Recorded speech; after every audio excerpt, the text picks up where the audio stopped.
Mr. Nolip, sounds like our technology is back up and running.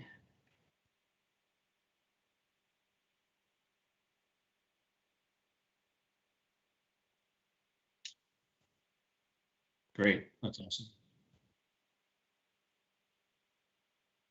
Yeah, my connection is saying it's very weak right now, so just in case, Mayor, councilors, Kathy and Nyland, if you are ready to jump in if need be, so see what we can do. Sounds good. Hello, Mayor Schneider. How are you? I was just going to say, Maria, good to see you, and thanks for joining us. Very nice to see you. You know, I think your meeting was one of the last meetings I attended in person before the pandemic. I was just sort of recalling going into your facility. It was dark. There were a lot of people there. It was a great presentation. We heard from the chief of police. Feels like a lifetime ago. Yeah, it really does.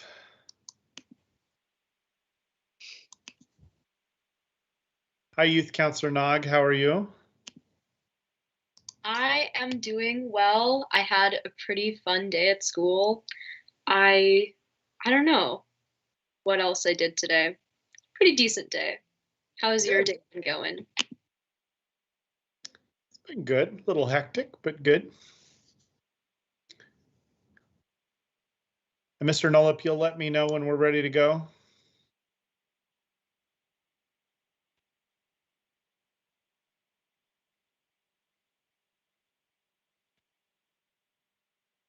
All right, City Manager Reimer, we are not going to have Council President Lube tonight, correct? Or Carol, maybe you can answer that. I don't know. There was a possibility she would be phoning in, but I haven't heard one way or the other. Okay.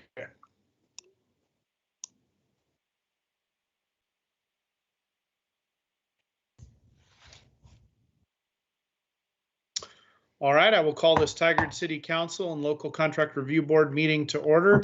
City Recorder Krager, please call roll. Councillor Newton. Here. Council President Lube. Councillor Shaw. Here. Mayor Snyder. Here. Youth Councillor Nog. Here. Councillor Goodhouse. Here. All right, Mr. Nolip, would you mind putting the flag up on the screen? I'll ask everyone to mute and participate in the Pledge of Allegiance on their own.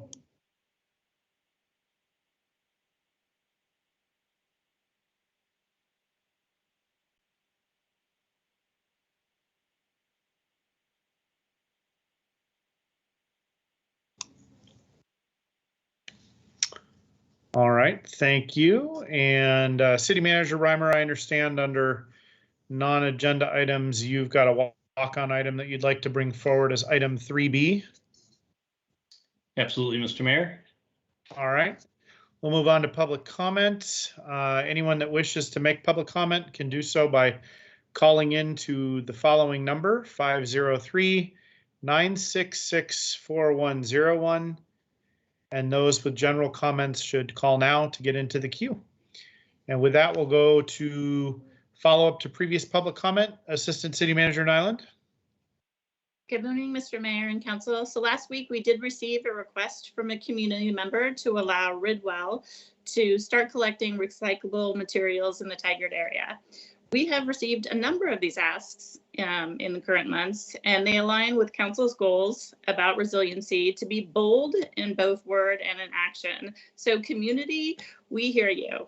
So at this time, our municipal code does not allow Ridwell to legally operate in Tigard, but the City Council is working with other jurisdictions and our franchise haulers to seek agreement. And this information was indeed sent to our constituent.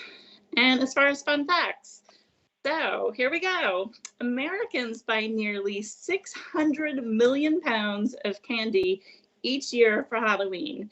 And researchers from candystore.com say they looked through 14 years of data to figure out which Halloween candy is most popular in each state.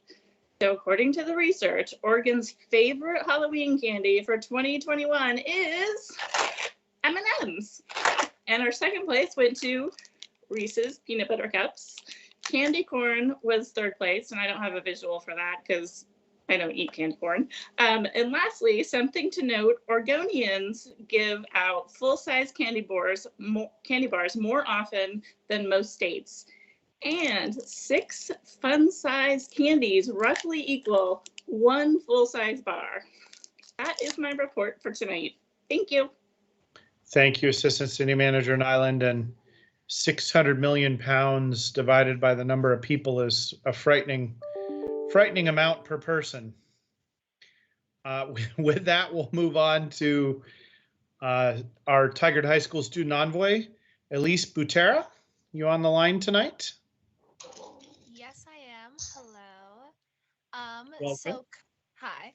So currently, our activities committee in our leadership class successfully was able to put on the homecoming parade with 20+ clubs and activities at our school able to be represented. At first, we weren't sure if the homecoming parade was able to happen because of COVID restrictions, but Lindsay Mills was able to work around it. And also, although our homecoming dance was not able to happen because of, again, COVID restrictions, we were able to have our regular court, which was super successful with our students' population voting, and Spirit Weeks to get excitement around the football game that occurred. Also, our choir program, which is normally the group that puts on the homecoming dance, has been talking to our administration about having a winter formal substitute sometime in January. And the superintendent for our school district came by to talk to our leadership class about how to work with the current COVID restrictions that our school still has. And we were able to do lots of brainstorming as a class for upcoming events that we're able to work with. Well, thank you, Elise. Appreciate the updates and good to hear what's going on. So thank you very much. Thank you. All right, we'll move on to item 2C on the agenda, which is an update from Police Chief McAlpine. Chief?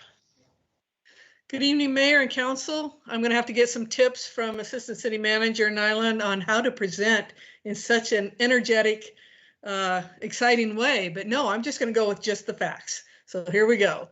First and foremost, I'd like to just take 30 seconds to pause and send our condolences out to Beaverton PD and the city of Beaverton, who lost their sergeant this weekend in a line of duty death due to COVID-related complications.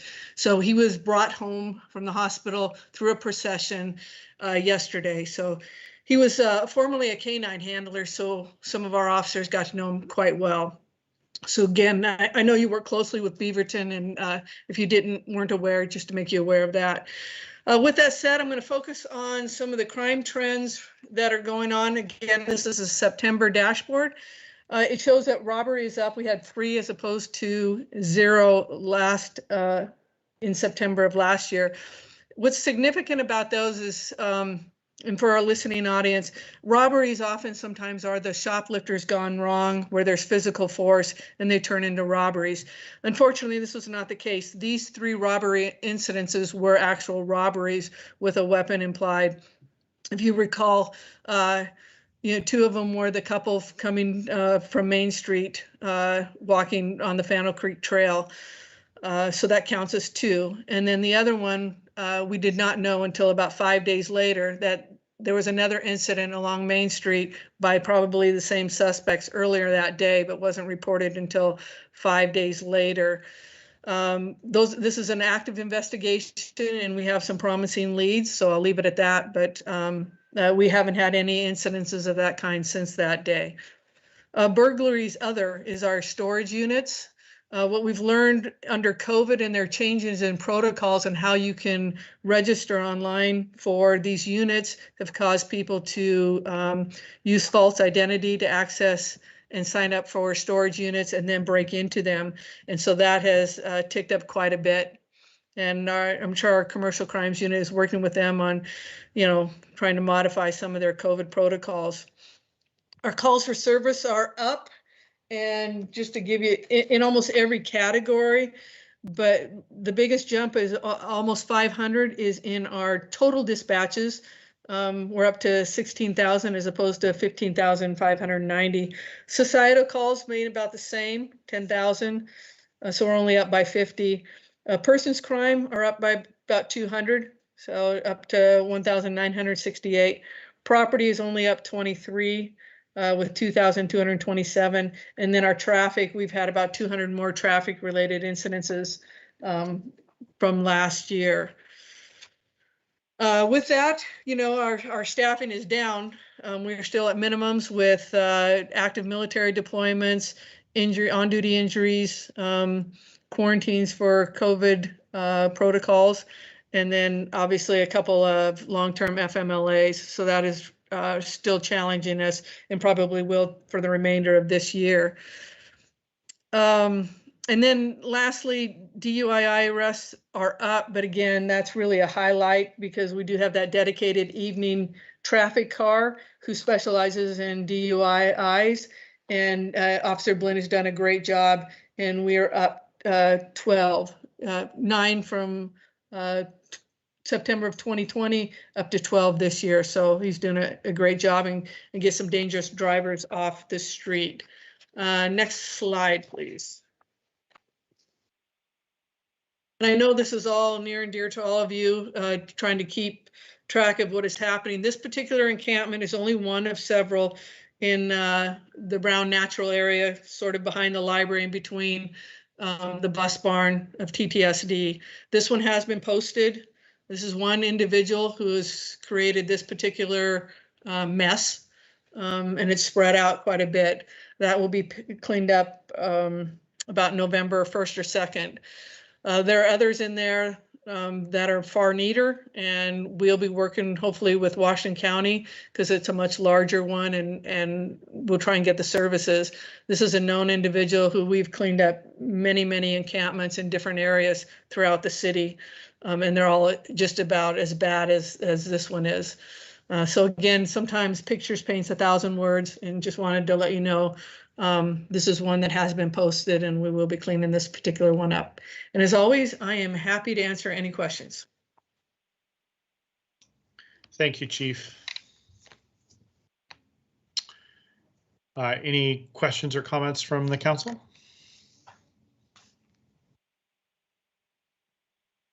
Councillor Shaw. Great, thank you, Mayor and Chief. Excellent report. Definitely a lot of red circles there and an increase.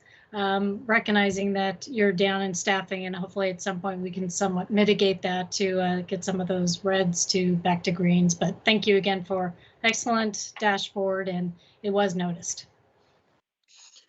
Yes, thank you. And also of note, on the Public Safety Advisory Board last night, we did go over the bias-based crimes for 2020. As you recall, the article in the paper that indicated Tigard was second highest. Hopefully all of you received the memo that the city manager passed along. It was a good conversation. They appreciated the level of detail so they could just kind of wrap around what is happening here in Tigard. And again, should any of you have any questions, it's also for those listening in, it is on our transparency page, so anybody can look at the details and make themselves aware of what is going on. Thank you. I'm concerned that we've lost Councillor Goodhouse. He appears frozen. Councillor Goodhouse, do you still have audio connection? Yeah, I think I can see everything. I don't know if everyone can see me still moving. I'll move my hands. Or maybe it's just my computer. Okay. I sat too still. All right. Any other questions for the chief? Okay. Thanks, Chief. Thank you. I did want to. I was going to jump in. Not a question for the chief, but I wanted to just let the chief know, and also the public know, that the couple weeks of the foot patrol of the officers doing patrol along Main Street really made a huge difference. A lot of the business owners down there really liked it. The public really liked engaging with the officers, gave a chance to really do a lot more community relations between the citizens and officers. And even heard from a lot of businesses that certain areas have cleaned up, especially over there by Senate and Cooper Mountain underneath the trail that goes underneath the highway under 99W, that area used to have a lot more needles and people hanging under there. And from the foot patrols, when that was going on, that cleaned that area up in there. So I know it's been the Tiger Life had an article on it as far as, you know, downtown Tiger's not safe. Those foot patrols helped. You know, maybe that's something we'll do, you know, more of in the future, but that did make a difference, and there's been noticeable down there. So I want to thank you, Chief, and the officers that went down there and spent the time. And, you know, it's not still perfect or fixed, but it made a huge difference. Thank you. I will pass that along. All right. Counselor Goodhouse, just so you know, you will need to raise your hand electronically. I still don't have you moving on my screen. So if you're trying to manually raise your hand and on the camera, I won't see it. Let's move on to item number 2D on the agenda, which is a Tigard Area Chamber of Commerce update. Jessica Love, you with us? Council. Good Hello. evening. Jessica Love, Community Membership Engagement for the Tigard Chamber of Commerce. Our Leadership Tigard class met for the first time for their first day on October 12th, and they went through a simulated society. Sorry, the West is passing by right at the office. So we had the simulated society called SimSoc that the class went through, and then their next class will be on November 9th, and it will be History, Culture, and Diversity Day. So we're super excited to have 19 participants that range from city employees to nonprofits, local business owners, community volunteers participating in Leadership Tigard this year. We have Webinar Wednesday on Canva, which is a free platform businesses can use, on tomorrow at 11 a.m. And then we also have our silent auction for the chamber happening November 1st through November 12th. And so we invite all community members to take a look. It's a great opportunity to get a jump start on those holiday shopping. And then the Washington County Chamber of Commerce professionals hosted a panel discussion. I mentioned this during my last update. Hiring during a tight labor market. That video content is available on our blog, so if anybody was not able to see it, they can watch it then. And then, as you may have heard, we are currently on the search for our new executive officer. Our new chief executive officer, Debbie Mullahan, is preparing for retirement, and we're super excited. We are also looking for a chamber growth manager role as well.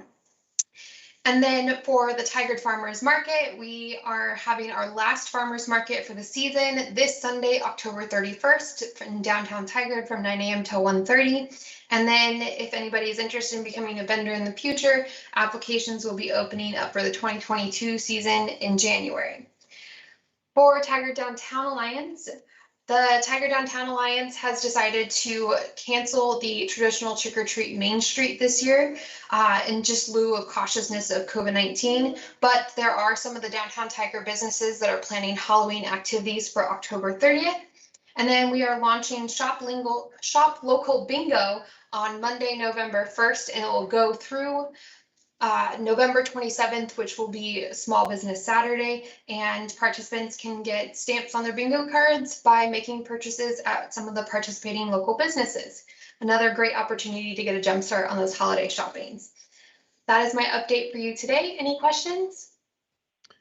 Thank you, Jessica. Appreciate all that. Mm-hmm.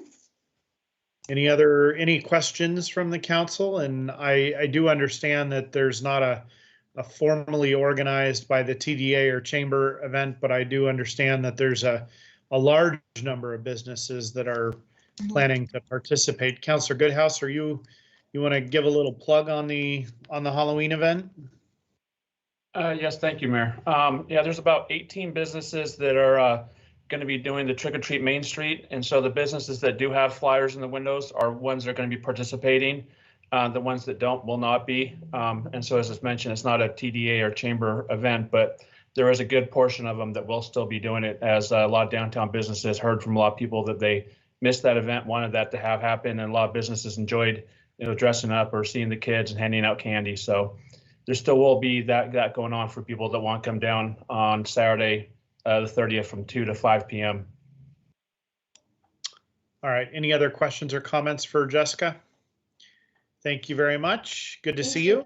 Nice to see you all. Let's see, written public comment is next. City Recorder Krieger, I don't believe we had any this week. Is that correct? That's correct. We had none. Mr. Nolip, do we have any callers in the queue for phone-in public comment? Mr. Mayor, at this time, no callers in the queue. All right, we'll move on to proclamations and recognition. I know the meeting guide says I'm going to introduce the next resolution recognizing Tim Ramus, but I actually think it'd be most appropriate if Councillor Newton wanted to do that, if you'd like to. Councillor Newton? Oh, sure. Yes, I wasn't prepared, but yeah, I can do that. I don't know if people in the community heard, but Tim Ramus, who was a longtime city attorney for the city of Tigard, passed away on October 13th. Very sad. He provided legal services for the city for, I don't know, 30 years or better. He is very well respected and renowned in the state for his expertise in land use. And I think a lot of people have been saying about Tim, he was a very gracious man, and he was one to look for the common. Wasn't a big fan of things going south or there being conflict. So he was great to work with. I worked really closely with him when he was preparing to argue the Dolan case before the Supreme Court, and that was an interesting experience. So have a lot of good memories of Tim and a lot of hearings, a lot of hours at hearings with Tim when I was a planner. So appreciate that, Mr. Mayor, and I would like the council to consider adopting this resolution in honor of Tim Ramus. Thank you, Councillor Newton, and sorry for putting you on the spot. I just thought you might want to say some things to begin with to introduce it. I think many councils and it was 30 plus years that he served as the primary city attorney for the city of Tigard, and many years while I was a city councilor, and I know Councillor Goodhouse served while he was city attorney as well, and we've certainly, gotten our legal services provided a little bit differently in the last couple of years, but he was a force not just in the sort of local community, but he really strongly believed that cities and local government deserve really high quality legal representation in a model that was different than the way it had been provided before. And he forged ahead and sort of made that happen in a way that I don't think people thought was possible. And it really served many communities well for many decades. So I want to thank him and also recognize him for his service. Would any other members of staff or the city council like to say anything about Mr. Ramus before we consider the resolution?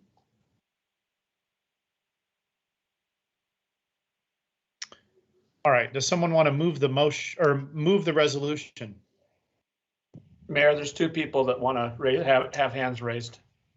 I'm sorry. Thank you. And Shelby, I'm sure you'd like to speak, and I actually made a mental note of that 2 days ago and then just biffed it. So sorry about that. And let me see if I can see who the other person is. So Shelby, why don't you go? Well, Councillor Goodhouse has his hand up also, so I'll defer to him first. Okay. I just want to echo what said and what you said, Mayor, is he did a great job educating, working with the council. Never did you feel like there was a silly question or matter that was too big or too small. Very fair, on both sides, and an attorney that represented the city great, but also the image for the city, made sure it was always, everything was done the right way in a right manner, which makes a huge difference. Sometimes you can get maybe an attorney that represents a party or city that only looks for one side and isn't fair, and think about what's really fair in the situation and how the image is reflected on. And he did a great job of keeping that image, a nice, good, strong image for the city of Tigard, which is really, commendable and respectful. And I, appreciated what he had done for us through the years and that image he did and kept of Tigard. All right, City Attorney Rahala. Yeah, thank you. So I worked with Tim for several years at Jordan Ramus before coming here. So I knew him very well, both his professional interests and personal. He was absolutely a mentor. I echo everything that Councillor Newton said about his professionalism, his calm demeanor. He was not somebody who would have his feathers ruffled. He was always very easygoing, very trusting and encouraging of his associates and colleagues. It was a pleasure to work with him, and I absolutely learned a lot. And he's the reason why I'm where I am today. So yeah, he was an excellent attorney, and my sincere condolences to his family. He had the life-work balance before it became a thing. He cared very much for his family and always put them first. So my heartfelt wishes to them as well. Thank you, Shelby. Anyone else wish to speak? And I'm just going to state that my computer appears to be operating slower than things are actually happening. So you may have to interrupt me and or physically say you want to speak, because the hands that just got raised showed up on my screen after you guys started talking, like after I recognized you to talk. So I apologize for that, but I'm not sure what else I can do right now. Anyone else wish to speak? I was gonna say, Mayor, do you want to exit out and jump back in and see if that helps? I think we're okay for now. I think we can get through, but I just ask people to either raise your hands physically or interrupt me. Is there a motion on the resolution recognizing Timothy Ramus? I move to approve resolution number 2136. I'll second that. Okay, it's been moved and seconded. Any further discussion? City Recorder, please read the number and title of the resolution. Resolution number 21-36, a resolution of the Tigard City Council honoring 36 years of friendship and legal service from Timothy B. Ramus. And a roll call vote. Youth Councillor Nog. Yes. Councillor Newton. Yes. Councillor Shaw. Yes. Mayor Snyder. Yes. Councillor Goodhouse. Yes. All right, resolution 21-36 is adopted unanimously. And my sincere condolences to the Ramus family. Let's see, we've got a walk-on item from City Manager Reimer as well in the same section. Well, thank you, Mr. Mayor. Well, good evening, Mayor, members of the council, members of the community, and my teammates that are here. To start, I'd also like to pass on my condolences to all of you and the many teammates that worked with Mr. Ramus, as well as his family and friends. So thank you very much for recognizing and honoring him. Tonight, we'd also like to do the same for one of our teammates, and we'd like to bring forward a resolution recognizing and thanking Nadine Robinson for her 34 plus years here. So Nadine, I think you are on, and if we were in public right now, we'd probably ask you to come up front with us. So if you are willing to turn your camera on, that would be great. Understand if you are not, but right now we're walking up to see the council live. And we just want to take a chance or take the opportunity to really say thank you to you, Nadine. I've had the opportunity to work with you for 9 months, and in reading the resolution that we have written tonight, you really embody that in my 9 months with you. And I appreciate your positivity, your team approach, your finding ways to get things done, the many things that are on your plate, and the many things that you've been addressing over the course of the last 9 months. It's just been exceptional. I'm privileged to be part of those 9 months working with you.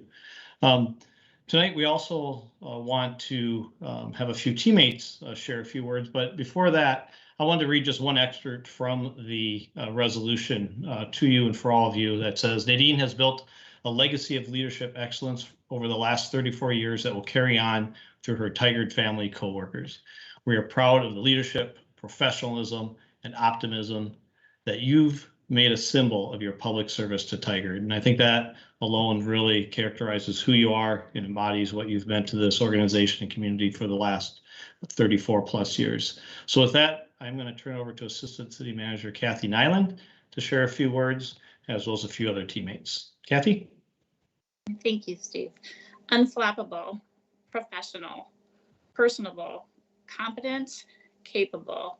Those are just a few words that come to mind when I think of Nadine Robinson. When I joined the city of Tigard 2.5 years ago, Nadine was one of my direct reports. I was and am still so grateful for that. Nadine, from day one, gave me peace of mind. I knew when she said she was on it, she was on it. She would do it, and she would do it well. I never had to think twice because I had confidence in her, and she provided me that confidence every single day. Nadine captures what public service is. She believes and works for the greater good.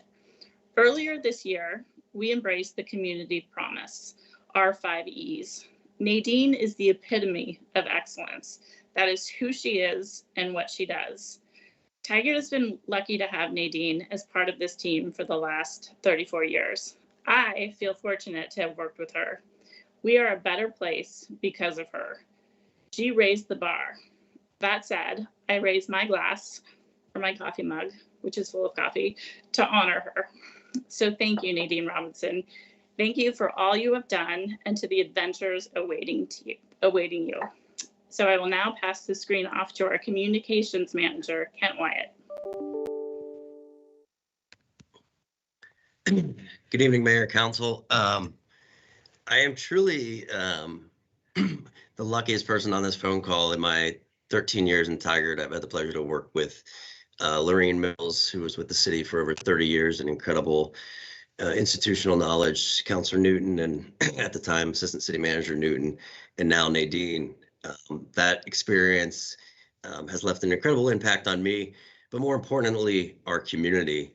For somebody like Nadine, who leads basically internal services, her ability to impact the community externally is incredible, and the touch that she's had on the 50,000 plus community members that we have.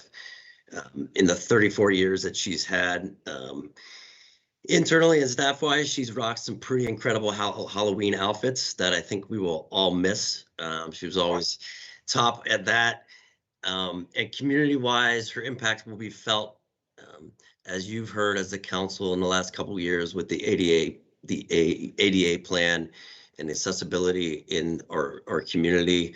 She's advanced that leaps and bounds, and that will continue to be felt in the upcoming years. And Nadine and many of us on this call sat through many meetings about the public safety levy, and the impact of that passing in the last couple of years will be felt in our community, hopefully for years and decades to come. So while her impact is felt from those experiences, it will also continue to be felt. You'll see November 1st, we will launch a brand new city website with the help of the direction that Nadine provided. Municipal Court, as you heard last week or two at your council meeting, has taken incredible steps under her direction.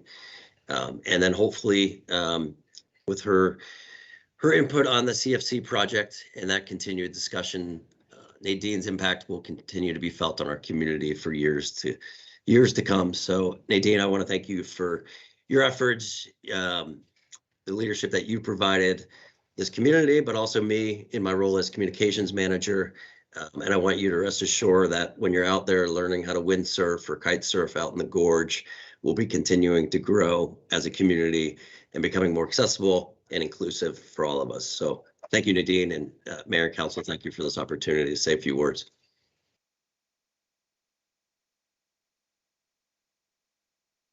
Thank you, Kent.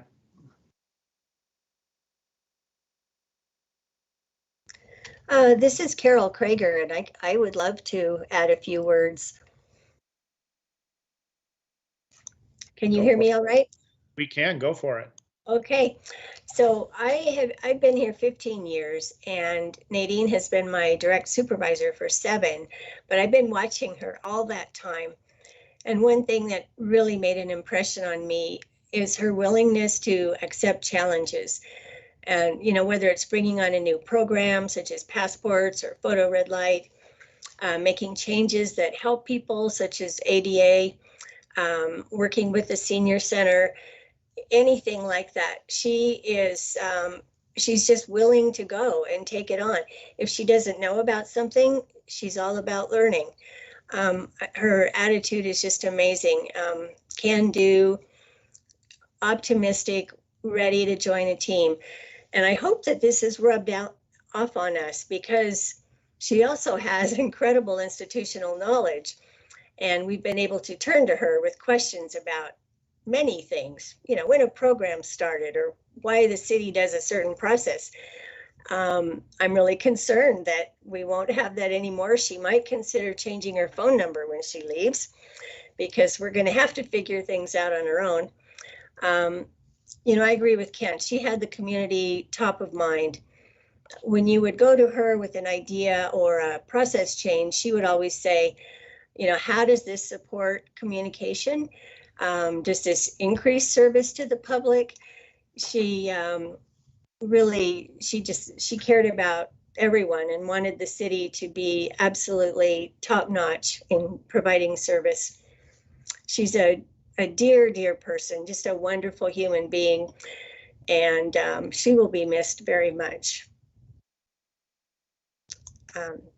Thank you for letting me share a few things.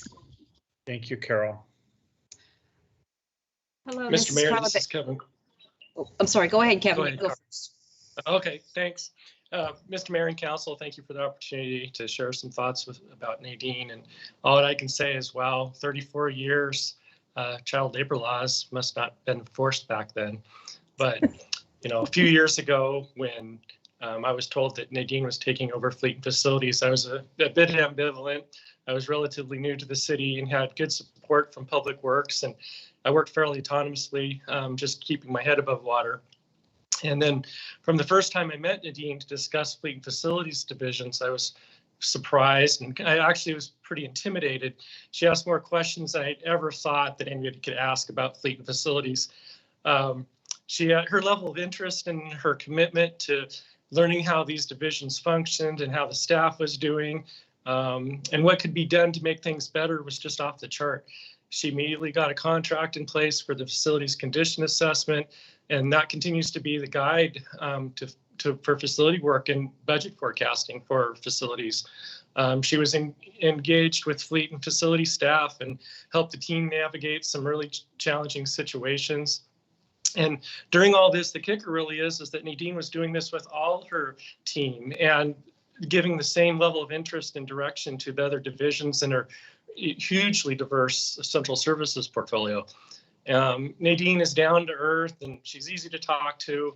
You know, my initial intimidation gave way to the realization that she was really first and foremost a person that strives to help others. And she sacrificed her own time and working incredible hours to ensure that she's doing everything possible for the best outcome and the good of everyone and everything.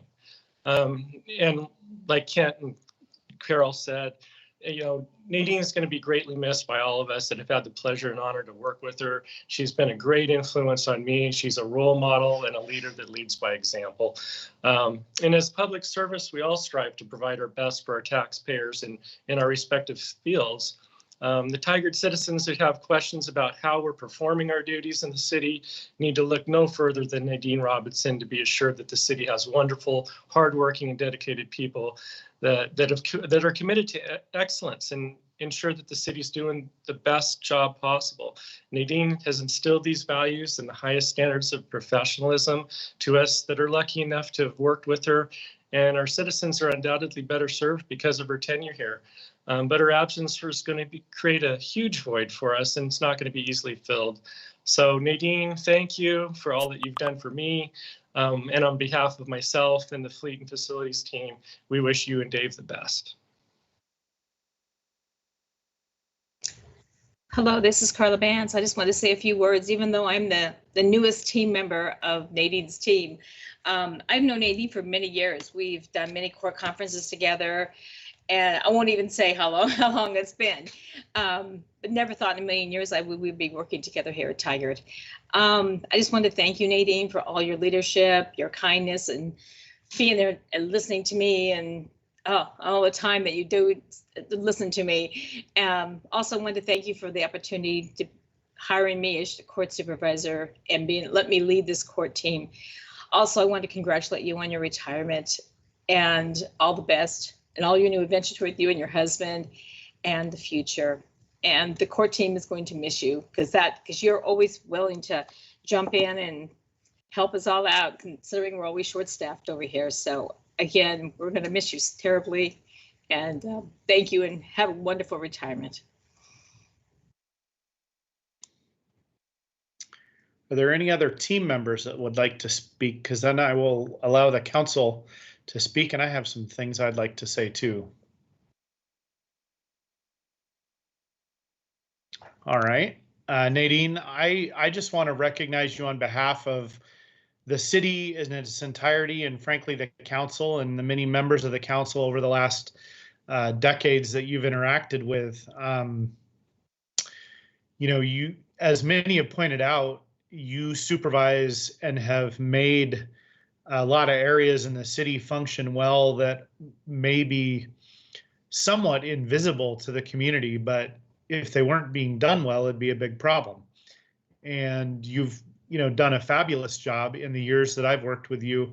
And I will just share, and that part of this is coming from your work from our former city manager, Marty Wine.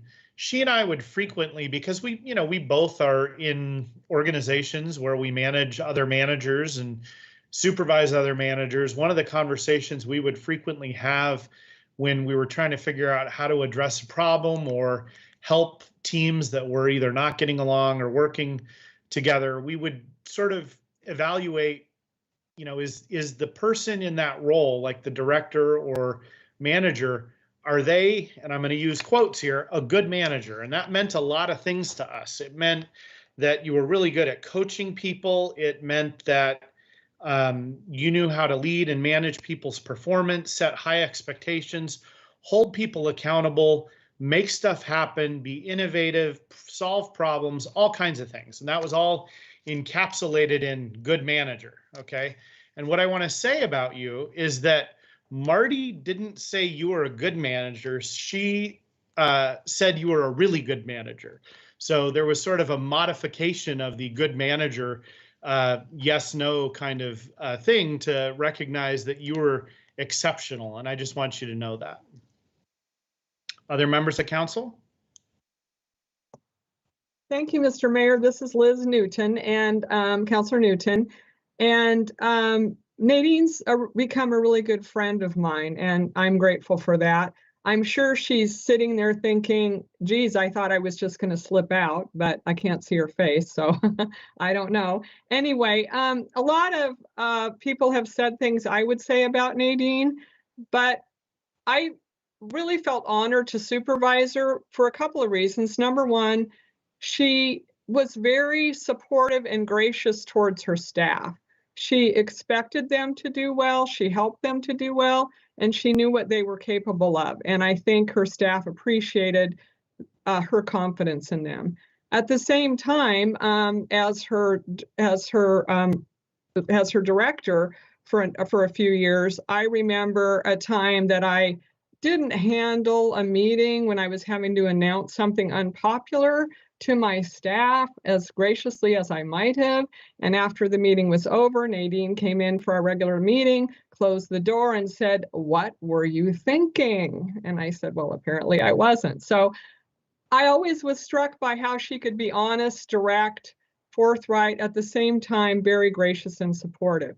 And it's been said by others, she was never backed down from a challenge.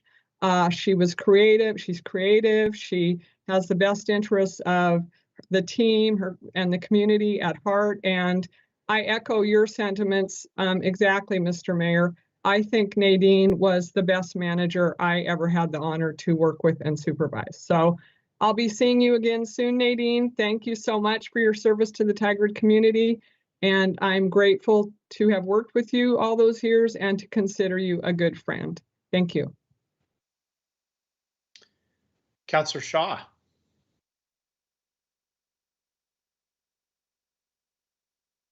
Well, thank you, Mayor. And as the newest councilor, I just want to say Nadine was so wonderful, and also to echo Councilor Newton's words and yours, Mayor, very gracious and supportive of all my questions, the things I didn't know, the things I needed to know, and she was just very supportive and quite frankly helpful in education, helped me provide a lot of education that I needed. So I just want to say thank you, Nadine, and enjoy retirement, the next chapter. And I'm going to toast a cup of coffee to you as well. Councillor Goodhouse. Lots of coffee drinking at 7 o'clock at night. And I echo what everyone else says. I just, thank you, Nadine, for all your time and your effort, and really just the spotlight you put on the city and the relations with the community. That's what's made Tigard such a wonderful place to live, and the relationship we have with the community and the community have with us. When we've had surveys done in the past, we've had a lot of them come back and say how great it is to work with the city, and how we have a really high kind of approval rating from our citizens. And that's not by accident. That's by a lot of the work you've done and others, but really a lot of what you've done and instilled in everyone else. And I appreciate that. Youth Councillor Nog. I have not had a chance to meet you yet, probably in person, and I would just like to say that you sound like an amazing person who's contributed so much to the community. So thank you for all of your work. Wish I got to meet you, but I'm sure retirement is super fun. You're gonna do great things. I do not have a cup of coffee, but I'll toast you with a single candy corn. So there. Thank you, Youth Councillor Nog. Anyone else wish to speak or make a motion? If you're a member of council, I guess I should say.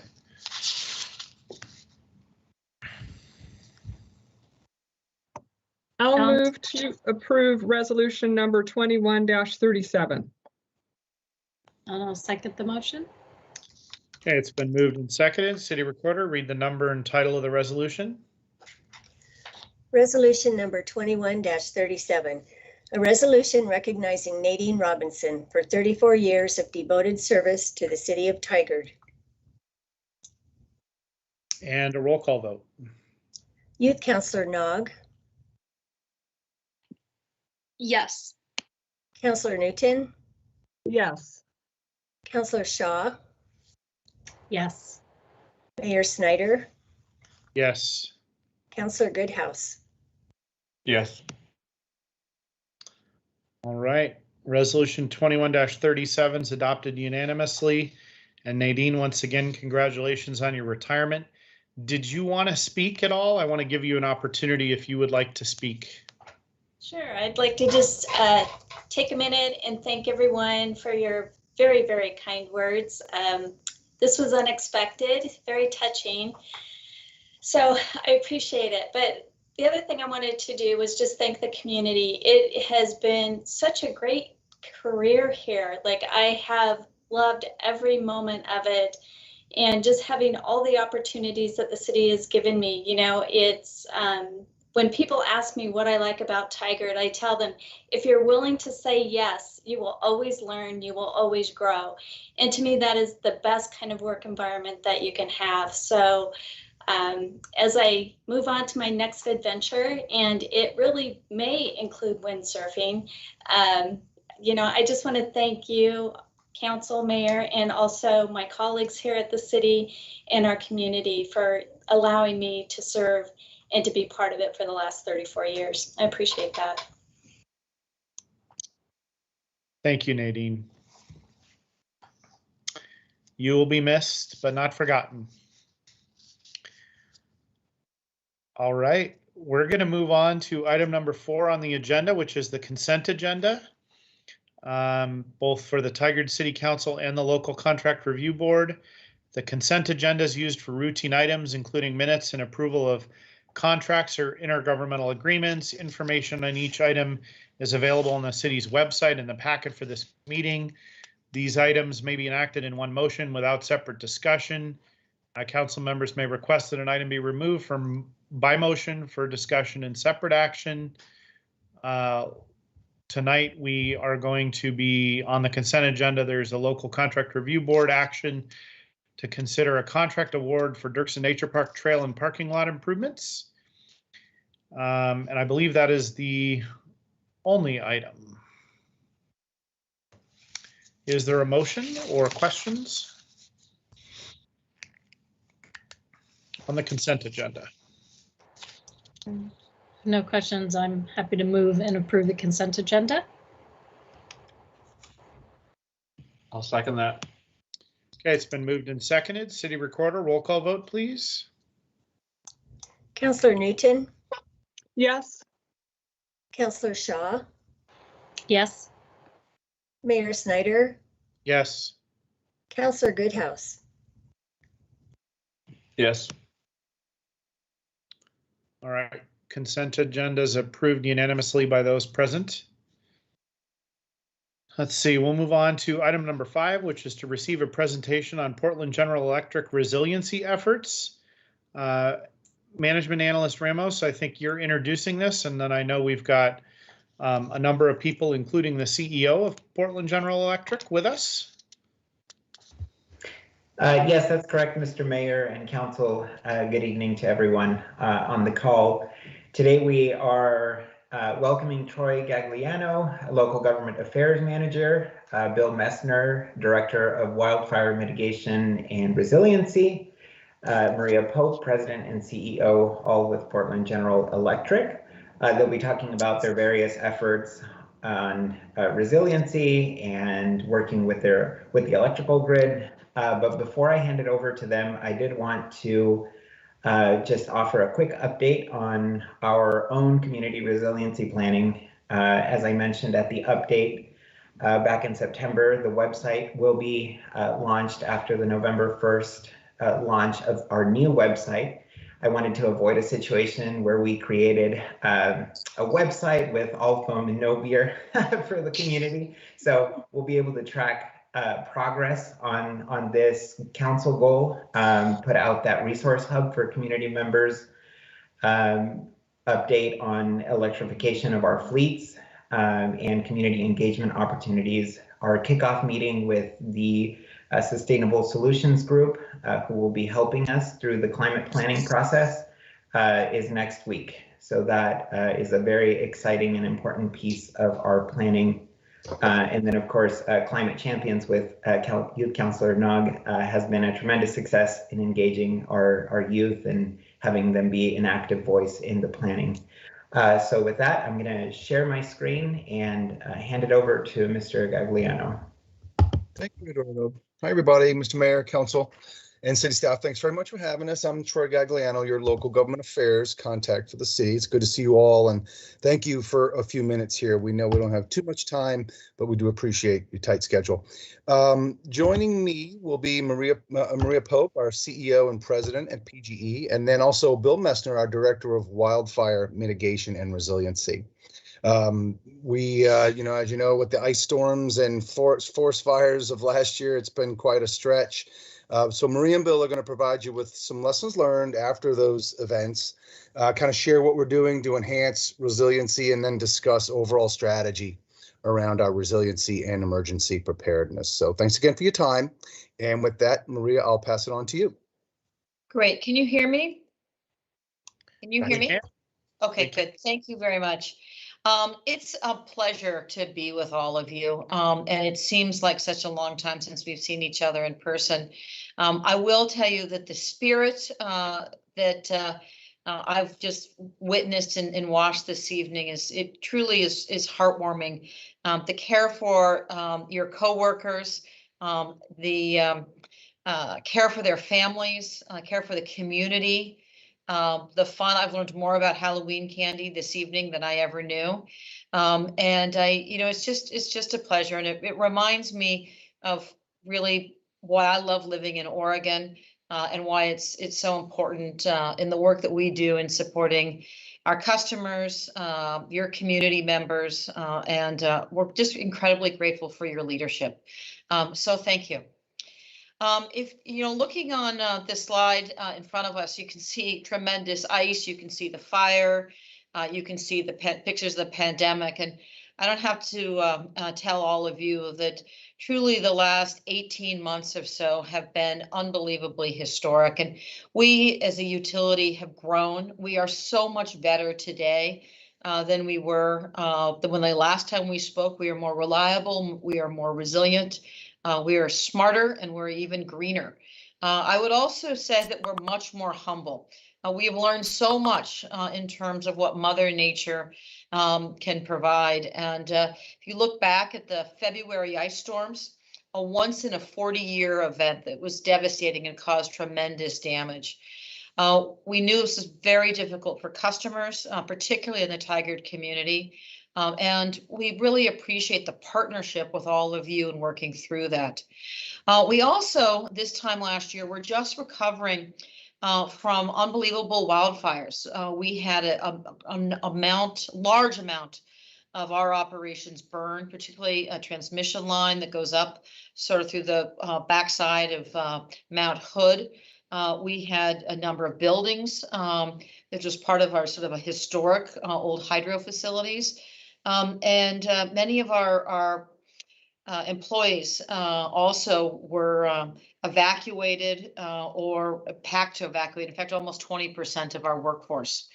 We also this past summer had the high heat dome event, and we, like many of you, have seen the destruction that heat did, not only to the individuals that we serve every day, but also to all the trees. And so we have been, you probably see us out and about. We're doing more tree trimming, more tree removal, more investment in the system than we've probably ever done in our history. While we are making sure that we're more reliable and more resilient, we also are really focusing on the underlying issues behind climate change, and that is decarbonizing our electric supply. We closed a year ago or so, actually about maybe 9 to 10 months ago, our only coal plant in Oregon, the Boardman coal plant, and brought online just about a month afterwards the largest of its scale wind, solar, and battery storage facility, all in Eastern Oregon, which is very nice because of employment concerns in rural parts of our state. We're working very hard to help with electrifying transportation, and we have had some good partnerships with you all on that. And then we've really improved our performance. And there's nothing, we have a saying at Portland General, and that is, never let a good crisis go to waste. And we've had many more than our fair share of crises. And I really want you to know that it's our commitment to you that we will continue to transform our company, not only to meet climate goals, but to enhance our resiliency and reliability. And as we say, we need to walk and talk and chew gum all at the same time. I want to make sure that Bill has some time. He's going to talk to you about the events, what we've learned, most importantly, what we're doing to invest in the system and make it more reliable and more resilient. And I will tell you that these investments make a difference even on blue sky days. And that's important. And it also, the same investments that we make for resiliency also help us be smarter and integrate more renewables. So if we turn to the next slide, it's, one thing I've really recognized, and I mentioned the humility that Mother Nature and all of the events, starting with COVID, has dealt us, is really that none of us do anything alone. And our strong partnerships are really key. And I really want to thank the mayor, the entire city council. Our work with you all in Tigard is critical. We have a lot in common. Both PGE and the city of Tigard are essential service providers. We care about ensuring that the energy system for Tigard's residents continues to be safe and reliable. And we are working to ensure that we respond quickly when a disaster does strike. I used to say if a disaster does strike, but I now say when. We are a learning organization. We want to also know that we appreciate how important energy prices are to stay affordable so that your businesses can thrive and your residents who struggle to make ends meet could keep their lights on. And please know that we are impacted by the supply chain issues that are taking place. We have actually done pretty well, knock on wood, with regards to retention and people wanting to change jobs. And we are actually recruiting great people into our company. But we are here to provide reliable, resilient, safe, and ever cleaner electric supply and service to all of you. So with that, Bill, let me kick it over to you. Thank you.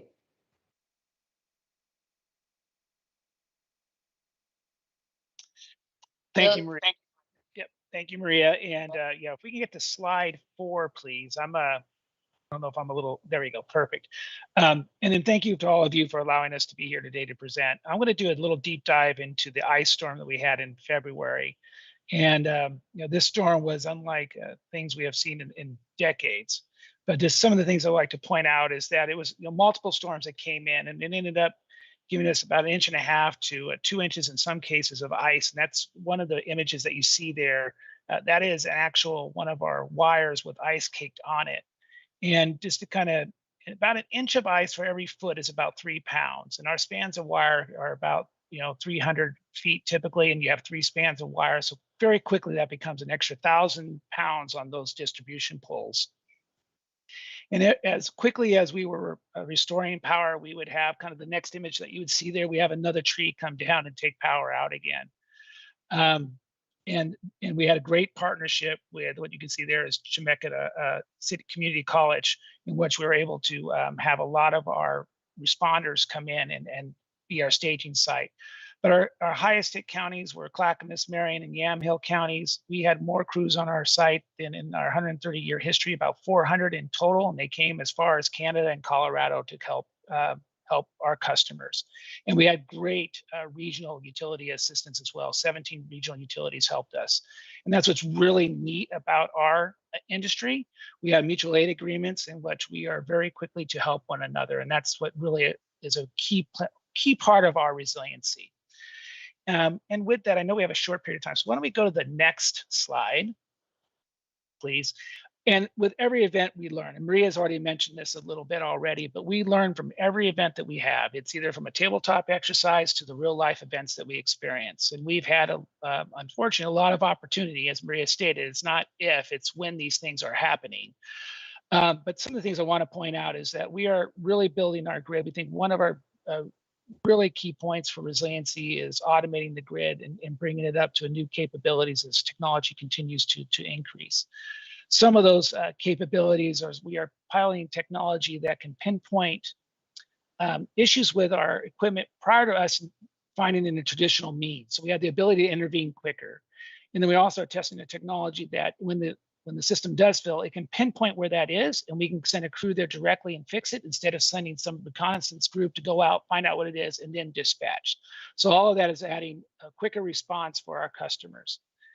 And in addition to that, we are continuing to enhance our vegetation management. As Maria mentioned, we are very much leading in that space, not only from a resiliency standpoint, but also very much from a wildfire protection standpoint as well.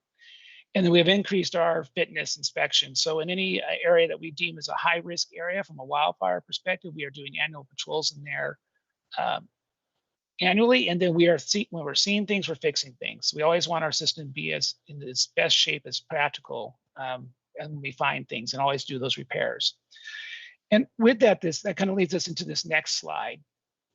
And this kind of gives you some ideas of the things that we are doing. So I'll just kind of run through these quickly, but the first image you see there on the left top is a weather station. So from a wildfire perspective, it is really important for us to understand what's happening with the weather at a micro level versus a macro level. So we are installing weather stations so we can find out how the wind is behaving in those areas, which will inform us on how we want to run that grid or that feeder. And it will inform us if we're going to do a public safety power shutoff, which is we will proactively turn off power to prevent an ignition. The next image that you see there going from left to right is an image of a fuse, which basically that is a fuse that When it does trigger, you don't see sparks coming out of it. It's what it keeps that energy inside, and it doesn't distribute it, so it eliminates the source of ignition. The two panels that you see there, one on top of each other in the image, basically is this smart technology. It's kind of that pilot information I was sharing with you earlier, and allows us to communicate with the grid and run it remotely, which is that image all the way over to the right, which is a smart switch. So we have the ability to switch that back in a remote center, and we can operate that grid very quickly. And then the two poles that you see there, they're basically ductile iron poles, metal poles. We're upgrading to that in our high fire risk areas. And you see fiberglass cross arms as well. Not only is this investment good for wildfire, but it's good for ice and windstorms as well. So when we're doing our investments, we're trying to think of that investment that brings the best value to our customers and buy down that risk the best way we can. The last image there, which is of the trees, is a technology we call LiDAR, and it is allowing us to fly our system, see where those trees are that are a risk to our system. Technology is improving in such a way that it can tell us about the health of that tree, and so we're able to target our crews to go take out the trees that are causing the greatest risk to our facilities. And so that is a technology that we'll continue to leverage. Next slide, please. And then, we've talked a lot about, I talked about the ice storm. We did a deep dive in that. Maria's mentioned wildfires. But as a company, our customers expect us, and we expect ourselves to do that as well, is to plan for all threats. And these are just some of the threats that our company faces. And again, unfortunately, we are planning about when and not if. Global pandemic, storms, ice storms, what we talked about, global warming, wildfire. One of our tools that we have now is the public safety power shutoff. That is again, where we proactively turn off the power. We did initiate that process in the Mount Hood area during the wildfire storms. It's also about having plans in place and how do we respond and making sure we're prepared for those events.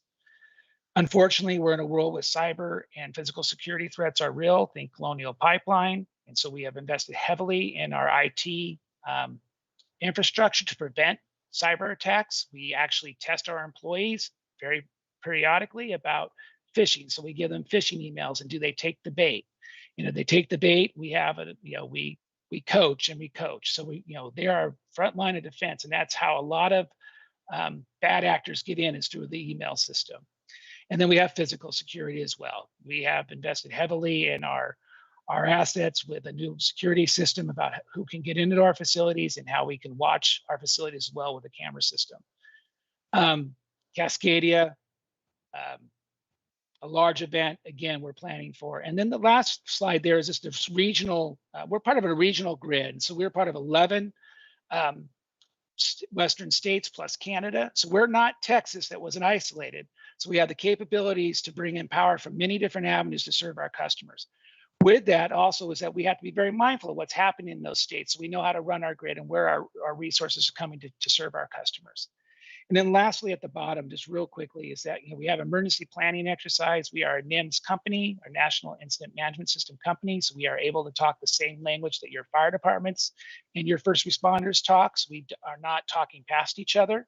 And we have exercises. In fact, we're having our annual storm exercise this Thursday, and we are preparing for something called Grid X7, which is a national exercise about the grid that we participate with utilities as well as government agencies, testing our capabilities. System improvements, talked a lot about seismic. In the last 2019, 2020, we've invested over $500 million in our transmission and distribution and grid modernization and vegetation management to strengthen the grid. Redundant systems, an example of that is our Integrated Operations Center, which is actually in Tualatin.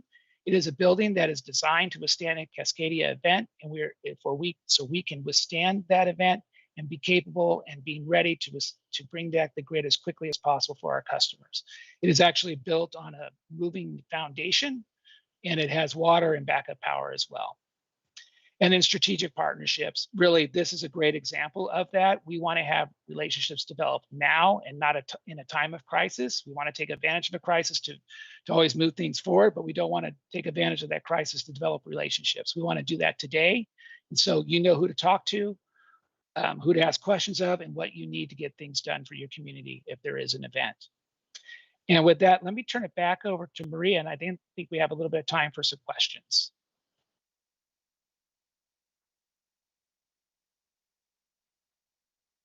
Sorry, I was on mute. Thank you so much. And on the next slide, you see we've got a great picture of Troy, who's your representative from Portland General. Please know, we're a small company, and I know the numbers seem big, but we all know each other. We work with one another every day.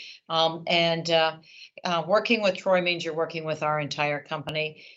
Someone is technically capable and a leader like Bill, but also someone like myself. And also, please know, we truly are integrated across the entire West. Bill actually chairs a Western wildfires group that also includes Australia. We are collaborating. We're making sure that we're doing the very best for our customers and the communities we serve. But we're also leaning on national partnerships as well as new technologies and partnerships with high-tech companies and many others to make sure that we're doing everything we can for reliability, resiliency, green energy at the lowest cost possible for customers. I grew up in Oregon. I've lived here all of my life, and I am very aware that we are not a wealthy state, and keeping our product and services affordable is very important to us, not only in times during the pandemic that has affected so many, but in better times as well. It's a hallmark to what we believe we need to do to be supportive and be really a representative of this state and working with all of you. So let's turn it to questions. And Mayor Schneider, City Council, City staff, thank you so much for your time. And I also just want to comment on the work that we've done, the collaboration between PGE and Jeanette's team at Fourth on public policy that will is accelerating electric vehicles, the adoption infrastructure. We've done a lot of good things together and probably much more to come in the future. So, Mayor, how would you like to proceed with questions? Well, we'll ask the council. I do want to just recognize, Maria, you as the leader at PGE and the direction that you've provided. I think it's been pretty clear to us in local government that you want to engage in a different way, in a different level with local government, and you've made it happen. And I just want to commend you for that. It's noticed and appreciated. I feel like we have a very positive relationship and one that we can call and have very frank discussions about. And I think having those relationships before there's a crisis is, really helpful, and it's just really appreciated and noted. So I want to commend you on that. And Mayor, when I'm able to speak to you directly and your key staff at the city during times of crisis, it really helps us understand in a different way that our computer systems and our sensing systems and others around where the true need is. And during the ice storm, I became our hospitals, our critical care facilities, areas where first responders were, we knew of those were fine, but many, of the smaller elder care facilities, I will tell you, wastewater, and treatment facilities, as well as clean water, many of those had issues with their backup systems, and being able to work collaboratively was absolutely critical, and that information really makes a big difference. So thank you. All right, questions or comments from the council? Mr. Mayor? Councilor, yeah, go ahead. Councilor Newton, I don't really have any questions. I appreciate the report, and I will say what I really appreciate is responding, planning, and innovating at the same time, which I see PGE doing more of. And I also think it's really important as consumers. I see more about that on the news. I think it's important that consumers also hear about, responding, planning, and innovating. So I encourage you to continue to do that, because I see more of that than I used to. And I think that's important that our consumers know about that, and also know if they have concerns or interests along the way, that they have a way to connect. And I think I see more of that, and I appreciate the partnership and the PGE's ability to do those three things in tandem. So thank you. Well, thank you. That means a lot. All right, let's go to Youth Counselor Nog and then to Counselor Shaw. I really appreciate the presentation. One thing that I just wanted to specifically mention is that the consideration of the Cascadia earthquake. When it comes to infrastructure, I know a lot of people don't really plan ahead for that event, especially since it's been overdue for quite some time. So I just wanted to let you know that it was really appreciated. So, Councilor Nog, please know that you have an earthquake preparedness advocate in Bill Messner. In fact, sometimes I want to make sure that he's not too scary when he speaks in forums like this. So, thank you. It is a very nice comment. Counselor Shaw. All right, thank you, Mayor. And as someone who has 5 earthquake kits at my home, I identify with Bill. Unfortunately, I've not had the opportunity to meet you yet, Bill, but hopefully soon. And Maria, I just want to applaud you on the staff that you have. In addition to Troy, you have Michelle, Greg, Dave, you have an excellent team. And I think as Tigard embarks on its resiliency plan, there's going to be a lot of opportunity for collaboration and innovation between the city of Tigard, but also PGE, and with its fleets, workplace charging, perhaps even Electric Avenue, maybe an electric light, just throwing in some possibilities there for the city of Tigard for economic development. But so it's not so much of a question, but just thank you very much for your partnership, and thank you for the call out for 4th too. Thank you. Thank you. Councilor Goodhouse. Agreed. I just want to thank the partnership and the being available all the time. Everyone at PGE is great with, Troy, yourself, Randy, everyone available if there's ever any questions. Always want to make sure that want to be up to date, reaching out, being proactive to see what's going on at the city, not only what's going on currently, but what projects are coming, down the pike, and doing check-ins just to see, hey, is there any programs that, to partnership? Is there any kind of grants, or is there any kind of solutions? And that's really, great to have that, that foresight and have that communication and have really that effort that's done. I don't think a lot of people realize how close of a connection we have, and the great partnership really works where, if there's gonna be a project being done, you guys let us know maybe some, new technology or new ways to do it before we already plan it out or build it or anything like that. So I think it's just a great partnership, great communication, and do great too when there's the different disasters or when things happen. It's just been a great, partnership. You can't always say that about organizations, to be able to talk to everyone or have that, feedback or contact right away. So I really appreciate that, and keep it up. Well, thank you, Councilor Goodhouse. And one thing I wanted just to mention is that we have more work than I could have ever imagined, and particularly more municipal work. There's a ton of road widenings. There's new civic facilities of different shapes and sorts. I want you to know, and I just had an update today and reviewed all of our inventory supplies for storm season, whether it's snow, rain, or ice. We have enough transformers, enough poles, wire, all those things. So with the supply chain shortages, please don't worry there. But every once in a while, we do get constrained on getting our work done because there is so much that is taking place. And so please, that the more we can understand what you're doing and connect our engineering and planning with your work, first of all, we tend to lower costs on both sides. We will have a much better job of ensuring that we hit all of your dates. So more now than ever, and particularly as in Washington, D.C., they begin to finish up infrastructure packages and reconciliation packages and tax credits for this or that.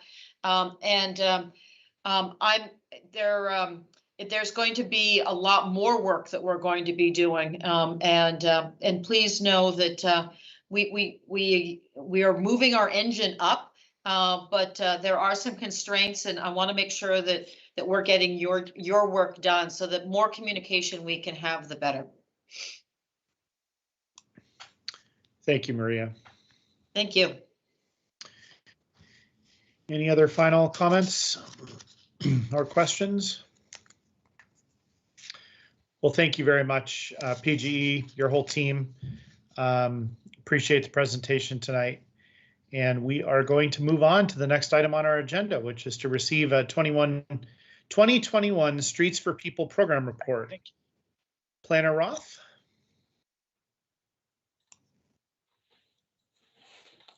Good evening, Mayor Snyder and City Councilors. I'm Dave Roth, Tigard's Senior Transportation Planner.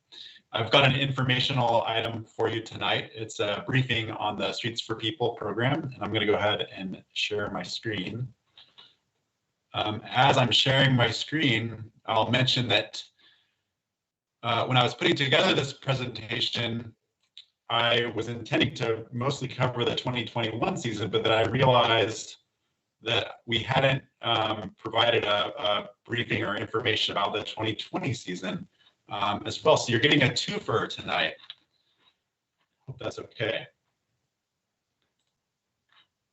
Let's see here. There we go. Can you see my screen okay? We can. Excellent. All right. So we initiated this program back in the summer of 2020 at the beginning of the COVID pandemic. This is something that we looked at what other cities were doing across the country in terms of how they were supporting people walking and bicycling on city streets during the early months of the pandemic, when we saw a huge decrease in auto traffic and a huge increase in people just getting out walking around in their neighborhoods. And the concept here is really based on this open streets concept, where you put in pop-up or temporary traffic calming elements and signage to just help to indicate to drivers that they should expect people walking and bicycling on neighborhood streets. With our program, we specifically wanted to connect neighborhoods with our trail systems. So where we had trail gaps, where people had to get off of a trail and go through a neighborhood on a neighborhood street to access the next part of the trail, was kind of our main focus. And so when we did the program in 2020, we focused on some of the streets just north of downtown, where the Fano Creek Trail has a gap in the neighborhood. During those first months of the pandemic, we brought this idea or concept to the Tigard Transportation Advisory Committee, and we sought their feedback. They supported the idea unanimously and recommended that we move forward with the program. And so we implemented the pilot project in 2020. And then we ran the project from about June to October that first year. And then this year we did the project again, the program again, and we went from May until the end of October. One of the key differences this time around was that we were looking at expanding the program, and so we took a step back and we wanted to bring this equity or transportation disadvantaged population consideration into where we would expand the streets, and I'll get into that in a moment here. So again, it's temporary traffic calming devices, and you can see a picture here. This is on Southwest 95th this past spring. Again, the 2020 pilot was on Grant, Johnson, Brookwood. And then in 2021, this year, we expanded that, including the pilot location again, but then also adding Southwest 95th Avenue and then Southwest 3rd Street as well. So 3 locations across the city. And I think it was somewhere around 8,000 linear feet of streets where we had the signage placed. And again, it was from May until October of this year. So for the expansion in 2021, we brought in this new tool that we've been working with to look at where we have areas of potential disadvantage in the city. And the map that you see in front of you here is the transportation equity analysis tool that we developed early on in 21 that we applied here. And so these darker purple areas that you see on the screen are these areas where people might have, there might be homes without access to a vehicle, people who are relying on transit to get around, higher walking and biking trips, elderly people, or people with low English language proficiency. I'll just draw your attention to the red ovals and circle here. These are the locations. So you've got the Southwest 95th corridor and the northeast part of the city, the Grant Johnson Brookwood in the center there, and then Fern Street on the west side of the city. These align, the Fern and 95th align very closely with some of these, the highest equity needs locations, highest transportation equity needs locations in the city. One thing new for 21 was because we were expanding the program and we really don't have a lot of resources for the program, we sought some assistance from TTAC, the Transportation Advisory Committee themselves. So we had 5 volunteers from TTAC sign up to basically get out and check on these sites, weekly or every other week to let us know if the signs needed to be moved or replaced, and just to go out and kind of keep an eye on the site. So we're very thankful for their hands-on participation here. I'll also note here too that I don't know that I mentioned this. For the 21 expansion, we to purchase materials for the program, we actually went to Metro and sought a regional travel options grant to purchase all the signage. So we were awarded a $5,000 grant that allowed us to buy all of these materials, which is great. So we didn't have to spend much of our own capital here on the program. So let's talk a little bit about engagement that we did for the project. So we did for the 2020 season, we first sent a postcard to all of the properties along the streets that were going to be impacted. We set up an engagement website and survey on the Engage site.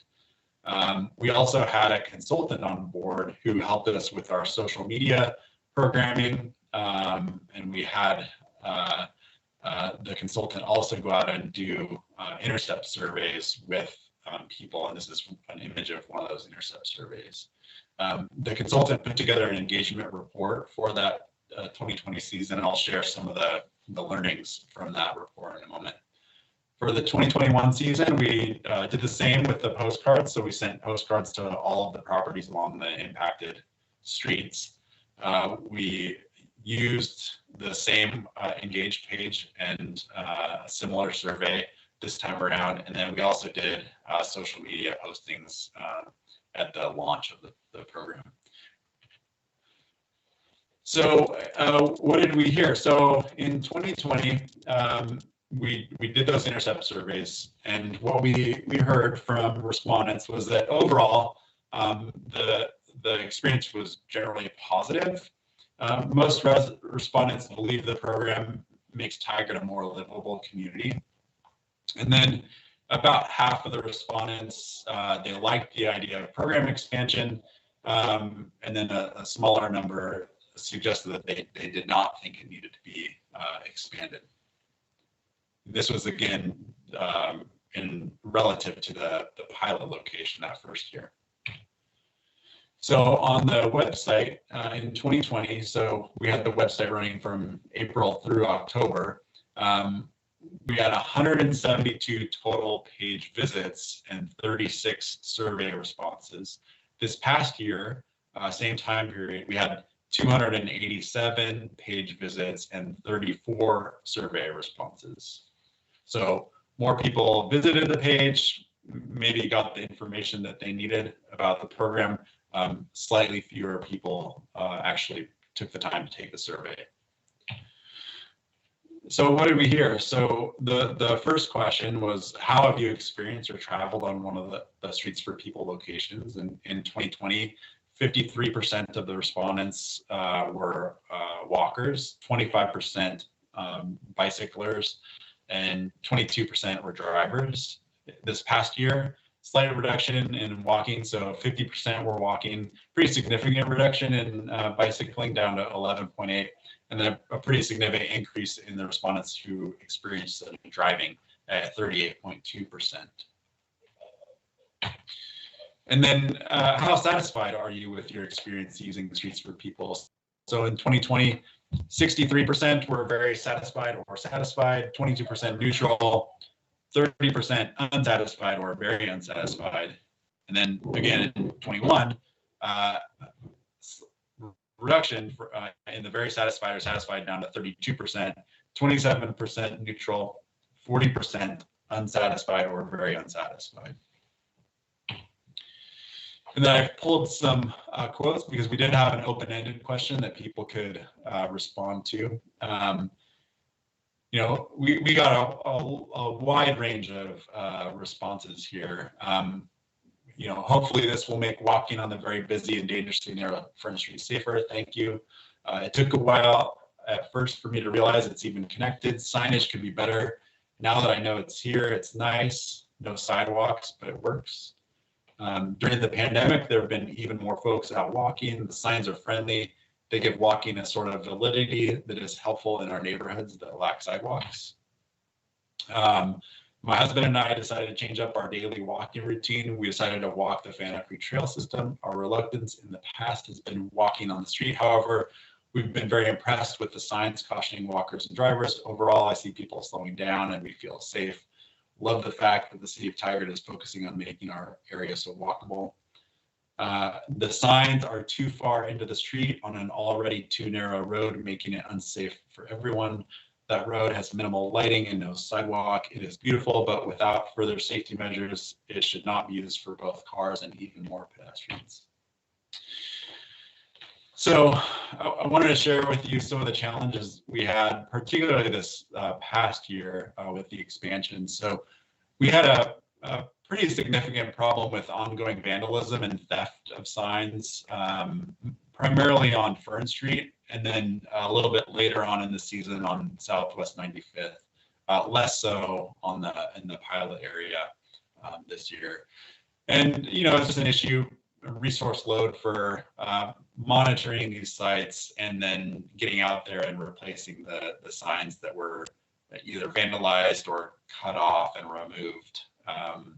You know, we even went to the length of having some of these signs printed on metal signs rather than the Core X material so that they were not so easy to cut off or remove.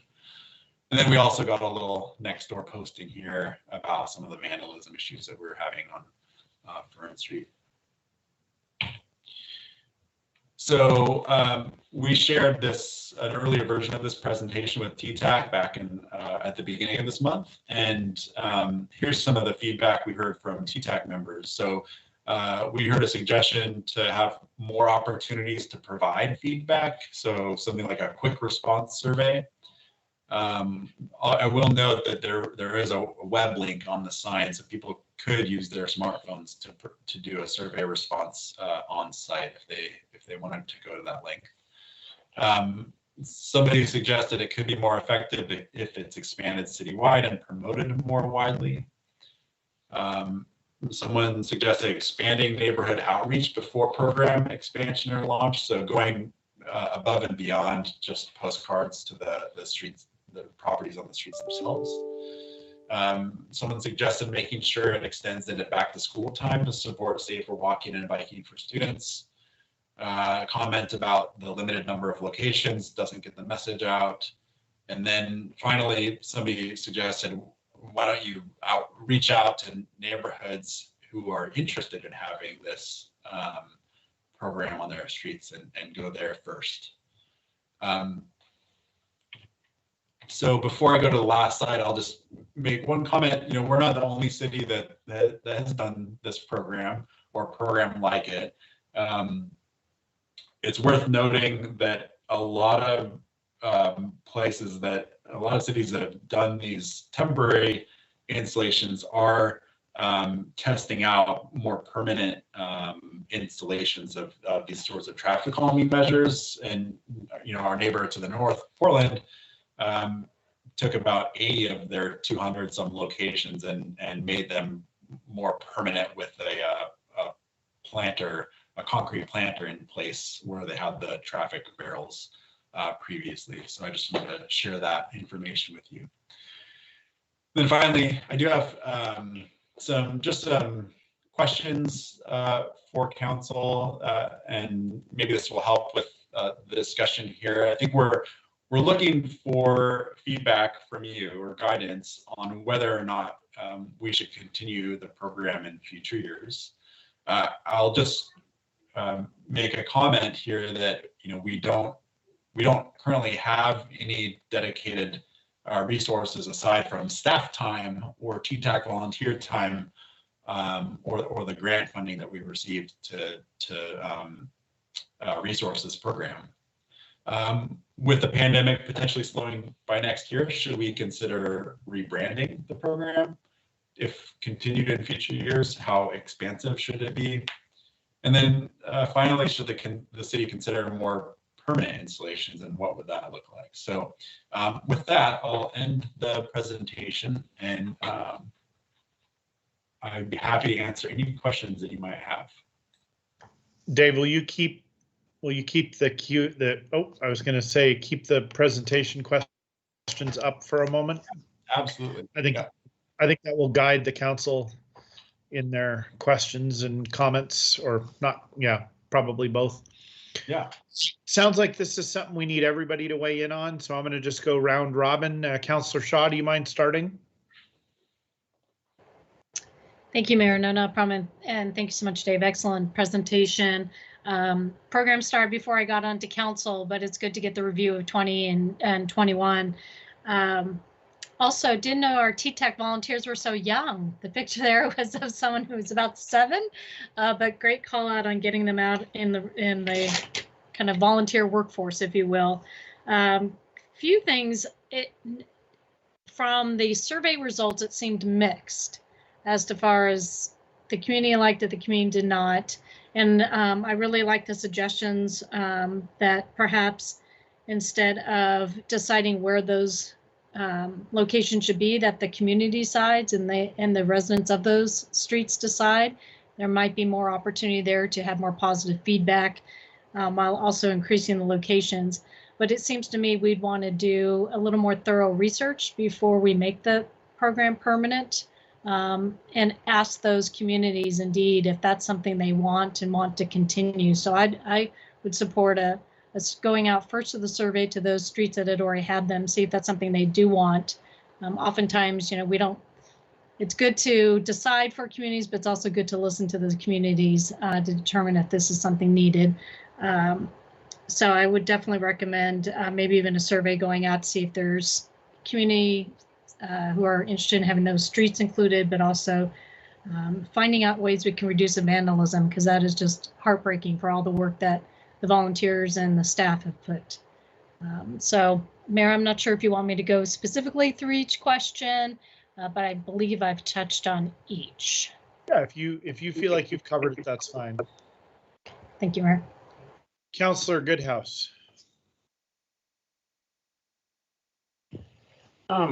Yeah, I in my opinion, I think we should continue the program in the future years. I think that there was a lot of people had questions about it and weren't sure about it or how it worked, but it was, I think, a great way to kind of look at where we needed to make areas more walkable, or brought more attention to being more walkable. So as far as continuing it, I mean, we could maybe look at rebranding the program or not. I mean, I don't know if the name as much, maybe I think where if we can maybe look at a way of doing more expansion, maybe it might be some way where, maybe you have a block person in the area that kind of oversees and makes sure that the cones and all the signs stay there, rather than maybe something keeps going out, but maybe a neighborhood watch of, keeping an eye on it or taking ownership of it in a sense. And so that might be a great way, or have people apply that want their area to do it, and then almost like an HOA or neighbors get together to put that in areas that they feel like they should, need to be more walkable and so forth. If a community is behind it, I think it would get more attention and could be easier to maintain. And of course, it would lead to more permanent installations. I've been a big advocate for the sidewalk gap, or finding areas to find funding to fill in those gaps of sidewalks or make areas more walkable. So I think those will be a perfect example and get more buy-in from the public of where we need to fill in areas. Youth Councilor Nog. I really like the presentation. Some of my feedback is that as a city, we advertise our streets to be very walkable. Most of them are. There's just a couple of chunks on Hall and other sections where there aren't reliable sidewalks, or if there's like undefined crosswalks in busy intersections. That's another thing. For rebranding, one of the things that I would bring up is that if we were to rebrand, maybe not rebrand during fall and winter, because as much as I love Oregon weather, I don't like walking in the rain too much. So I feel like we'd have a better turnout if we started rebranding around summer or spring to avoid the rain. Thank you, Councilor Newton. Thank you, Mr. Mayor. A couple of things. I guess, first of all, I was interested in the slide where we showed the dissatisfaction being higher in 2021. And I was just kind of curious if we had, maybe now isn't the time, but that just sort of piqued my interest in terms of it seemed to be, we went from 63% very satisfied to 32% very satisfied and 40% unsatisfied. Don't know if that's tied to the fact that we had more drivers or if it was a safety issue. So if you know more about that, Mr. Roth, I'd appreciate it. And then I just have a couple of other comments. Yeah, I'm glad you asked, Councilor Newton. So my commentary on the responses we got for 21 on this specific question, the way we set up the survey is that we allowed for anonymous responses, and judging by the way that these came in on occasion, I'd get like 3 to 5 all at once. So I guess I'll say that we should take these responses, this survey question with a grain of salt, because I think there was a little bit of stacking the deck happening with some of the responses, the negative responses. Okay, thanks. Couple of things. I was looking at the program objectives, and when we look at, you can go back to the sheet with the questions now, thanks. When we look at the program objectives to have a safe space for residents to recreate and travel on foot and bike, and to connect neighborhoods with Tigard's trail system, and to ensure underserved or marginalized neighborhoods are prioritized, I do think this is a good tool we can use to meet those program objectives in cases where we don't have the trail system connected, or there aren't good sidewalks to get to a school or wherever. So I think in terms of looking at it, COVID aside, we hope that's over someday. I think this is a good tool. We've got a lot of tools, and this is a good tool. So if we look at continuing it as a way to meet these program objectives, I think that would be, that's something to consider as a good tool. The second thing with rebranding the program, everybody knows I live on 106th and we have the signs. The people that live here, we have a lot more walkers, a lot more people riding bikes, and ever since we've started this, it's great. But I don't think my neighbors really understand why our street was picked. And so I think part of it is to get folks to understand, if we are doing it to, maybe it's not a go slow, share the street, maybe that's part of it, but it's really about connections. If people are living in an area that's underserved, or we're trying to get people that live close to a trail safely, or in areas where there's really no other safe option for recreating or getting to a park, maybe thinking about that in terms of fitting it more to the program objectives, because again, everybody in my neighborhood loves it, but I don't think they really know why our street was picked. And I think in future years, in terms of expanding it, looking again to, do we have other alternatives? For example, when we complete the Fano Creek trail, we may not need as many connections in the areas near that trail, but some of those purple areas up in the northeast part of the city and northwest part of the city, down there by Main Street, just southwest, I guess it is, of Main Street. It may be a while before those areas have safe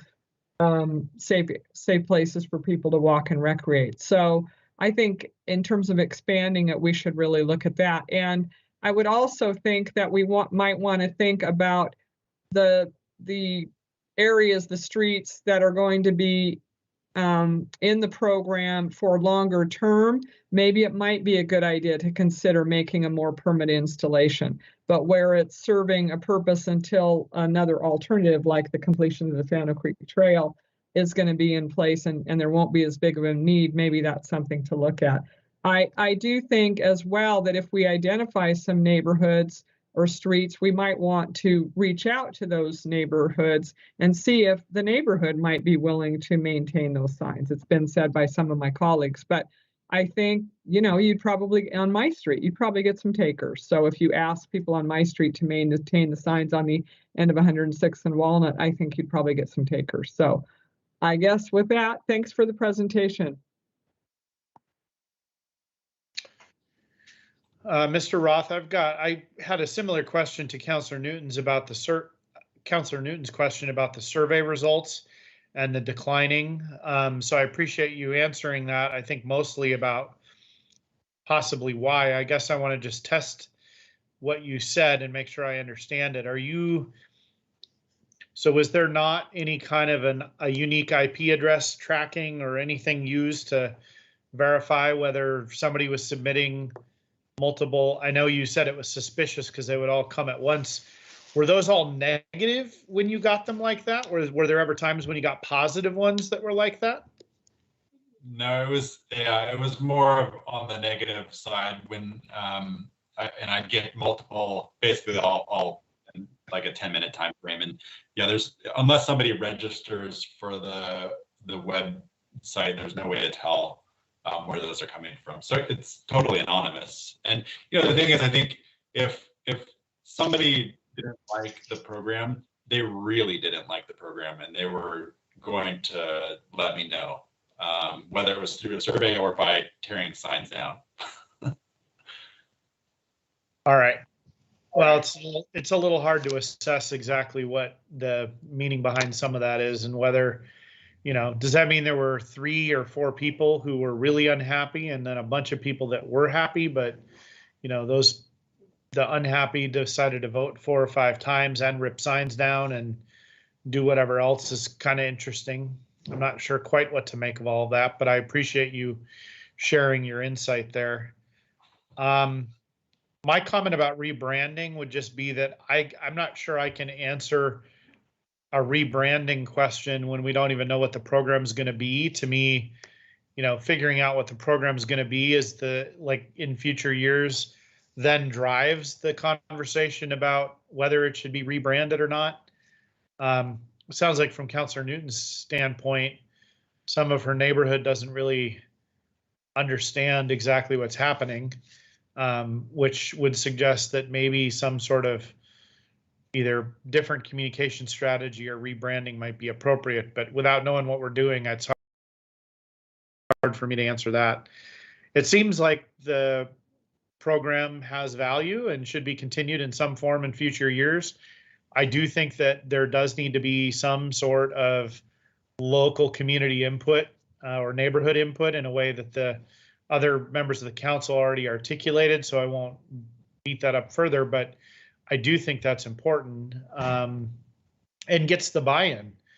And it, maybe modeling it after the residential parking permit sort of approach to getting support for something might be the way to do it. I don't know that 50-50, I don't know that 51% is probably enough support in the neighborhoods, but I also don't know that it needs to be 100% either. So, you know, if there's a clear majority, 65 or 70% of the neighborhood supports something, then, you know, that seems like it should be an important factor in the conversations.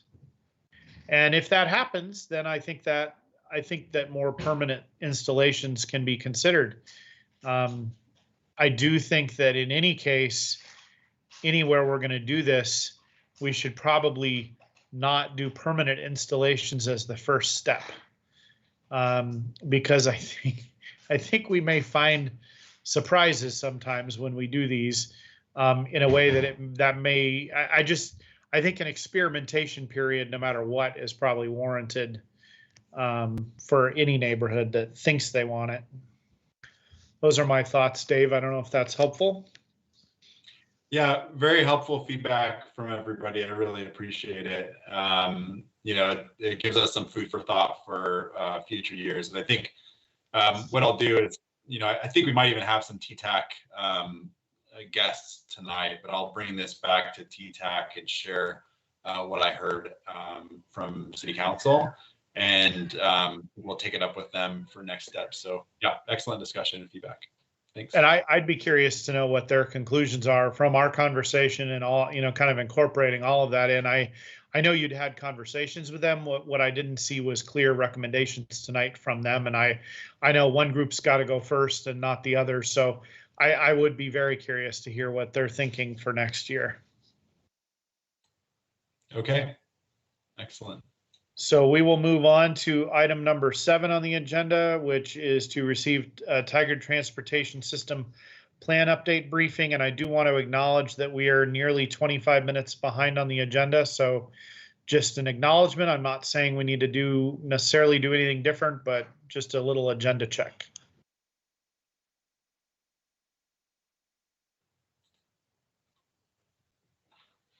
Okay, I'll try to make my way through this presentation quickly. So again, I'm Dave Roth, Senior Transportation Planner with the city. The item I have for you tonight is a briefing on the Transportation System Plan update. So I'm going to go ahead and share my screen. I do have. Sorry. My indication to you about the timing or to the council was just as a check. I don't want you to do a less thorough job, or this is a very important topic, and that's not the message I was trying to share. So I don't want you rushing. Gotcha. Okay, I'll take my time. While I'm getting the presentation open here, I want to mention that I do have Kendra Brayland with me, who's our lead on the consultant team who's working on the project with us. So hang on one moment while I go into full screen mode. Okay. So again, we're here tonight for this is our second and final briefing for the Transportation System Plan update prior to public hearings on adoption. What we'll be bringing forward during the public hearing is a comprehensive plan amendment to adopt the new transportation section, including new goals and policies. And also we'll be carrying forward at the same time a proposed amendment to the Tigard Development Code to adopt the roadway cross sections and associated requirements for the Southwest 72nd Avenue project, which you heard about probably last a little over a year ago, maybe a year and a half ago, within the Tigard Triangle. So we're seeking your feedback on major elements of the plan update, and your feedback will be used to refine the draft plan, goals, policies, which we'll bring forward to you in January of 22. So the updated TSP development process coordinated closely with other ongoing long-range planning efforts such as River Terrace 2.0 concept planning, the Washington Square Town Center plan update, and the Tigard Gate projects. Its proposed future transportation improvements support council goals to achieve affordable housing and equitable growth within Tigard. Over the course of the last year and a half, the project team has sought input and feedback from the community to inform the plan update using a variety of means. Highlights of the engagement program include 4 meetings, each with a community advisory committee and a technical advisory committee, 5 virtual engagement events, 3 online surveys, a citywide mailer, regular monthly briefings to the Tigard Transportation Strategy Team, as well as the Tigard Transportation Advisory Committee, and one-on-one meetings with city and agency partners. Development of the updated TSP had 2 main components: the creation of new goals and policies to guide the process, and technical analysis that provided insight into the current and future conditions so that projects and programs could be developed to meet Tigard's growth needs over the next 20 years. The community's voice is reflected in the new goals and policies, and the updated projects and programs better align with the city's strategic direction. So I'm going to go ahead and start the presentation, and we'll jump right in. So we're calling this Tigard on the Move. It's the city's 2040 transportation system plan.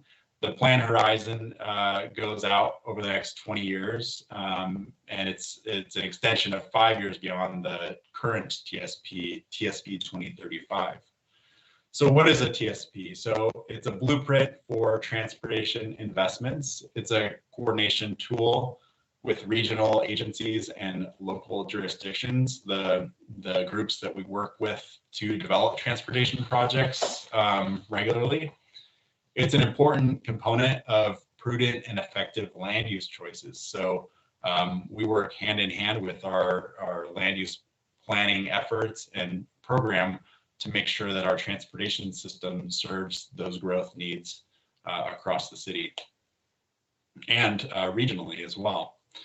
It's a compilation of existing and future transportation needs related to all modes. So bicycles, pedestrians, transit, automobiles, freight, and new emerging technologies.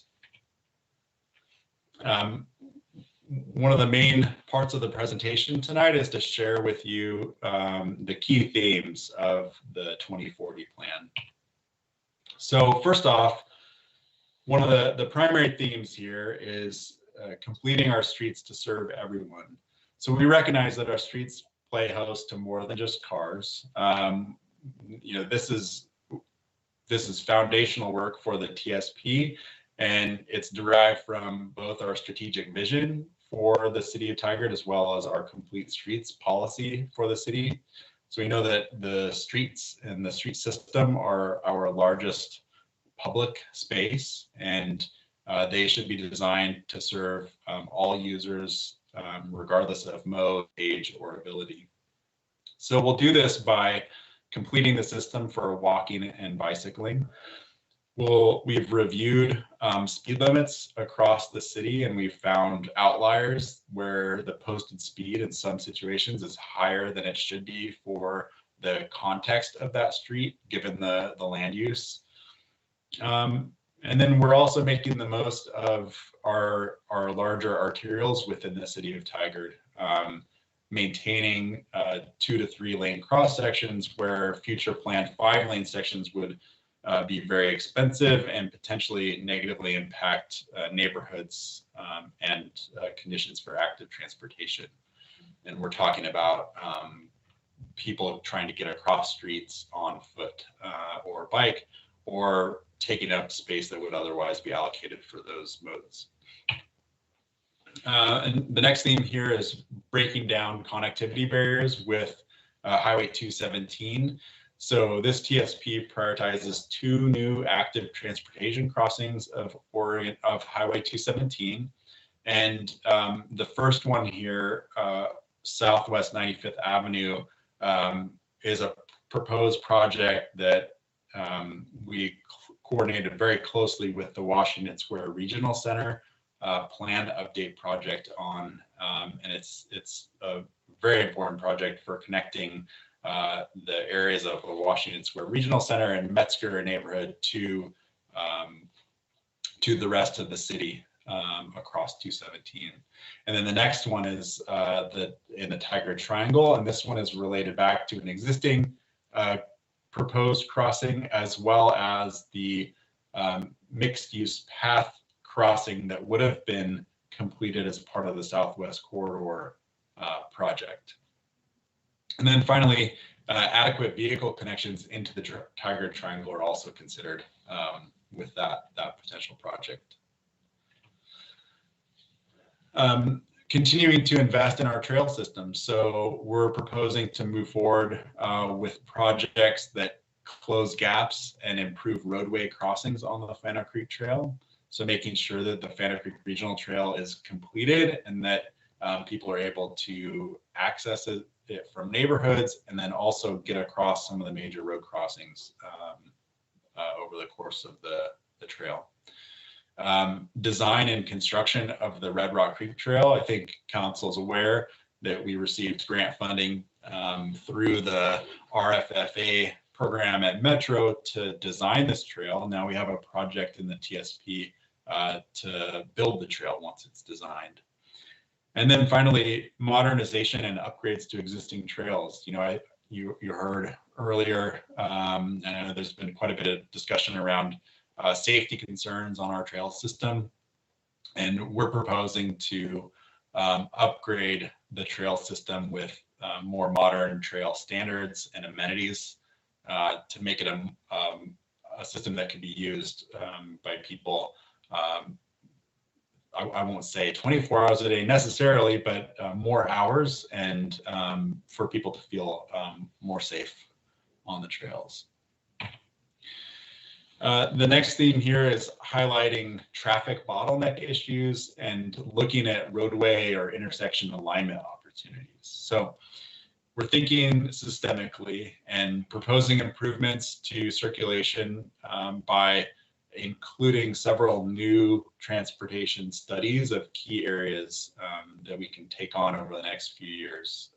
And two of these here to highlight are the North Dakota, Tiedemann and Greenberg Road area as one special study area, and then Scoffins and Hunsicker, which has been on the books for quite a while as a project that's carrying forward, still a priority for the city.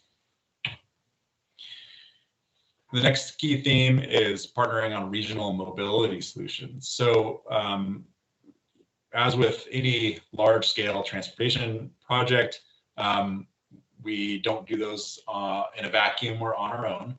And so there are a number of larger scale studies or projects that need to be programmed and on the books.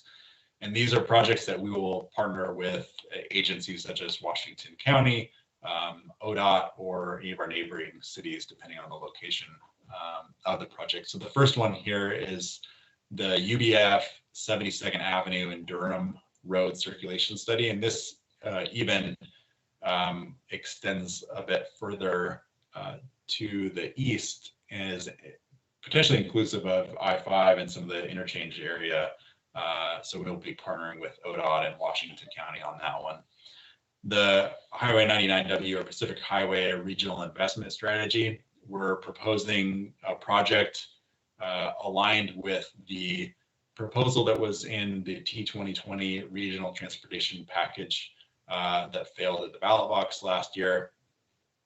Carrying that project forward, trying to maintain some momentum on that really important corridor study of Pacific Highway. We're calling for a Bull Mountain Safety Corridor upgrade from 99 all the way out to the River Terrace area. And then finally, we're proposing to partner to improve transit access, speed, and reliability with our partners at TriMet and Washington County. So these projects require regional coordination, but we can be a leader in moving these projects forward with our TSP. The next three slides here are something that I want to share with the council tonight, and it's not reflected in the themes here, but it was a huge piece of work with the TSP update was developing new active transportation network plans for the city. So one of our goals, getting back to the complete streets philosophy, is to make sure that people can access their day-to-day needs without necessarily having to get in a car all the time for every trip. So we want to make sure that our bicycle and pedestrian networks are complete and they're adequate for, or more than adequate for people to get around the community. So this slide is just talking about the different types of cyclists out there, and you may have heard this before, but there's we're not going to worry too much about the 37% of cyclists that'll never get on a bike ever. We're more interested in this yellow zone here, the interested but concerned group. These are the people that are interested in riding their bike, but they won't right now because they're not comfortable or confident riding on some of the kind of legacy bicycle facilities that we have.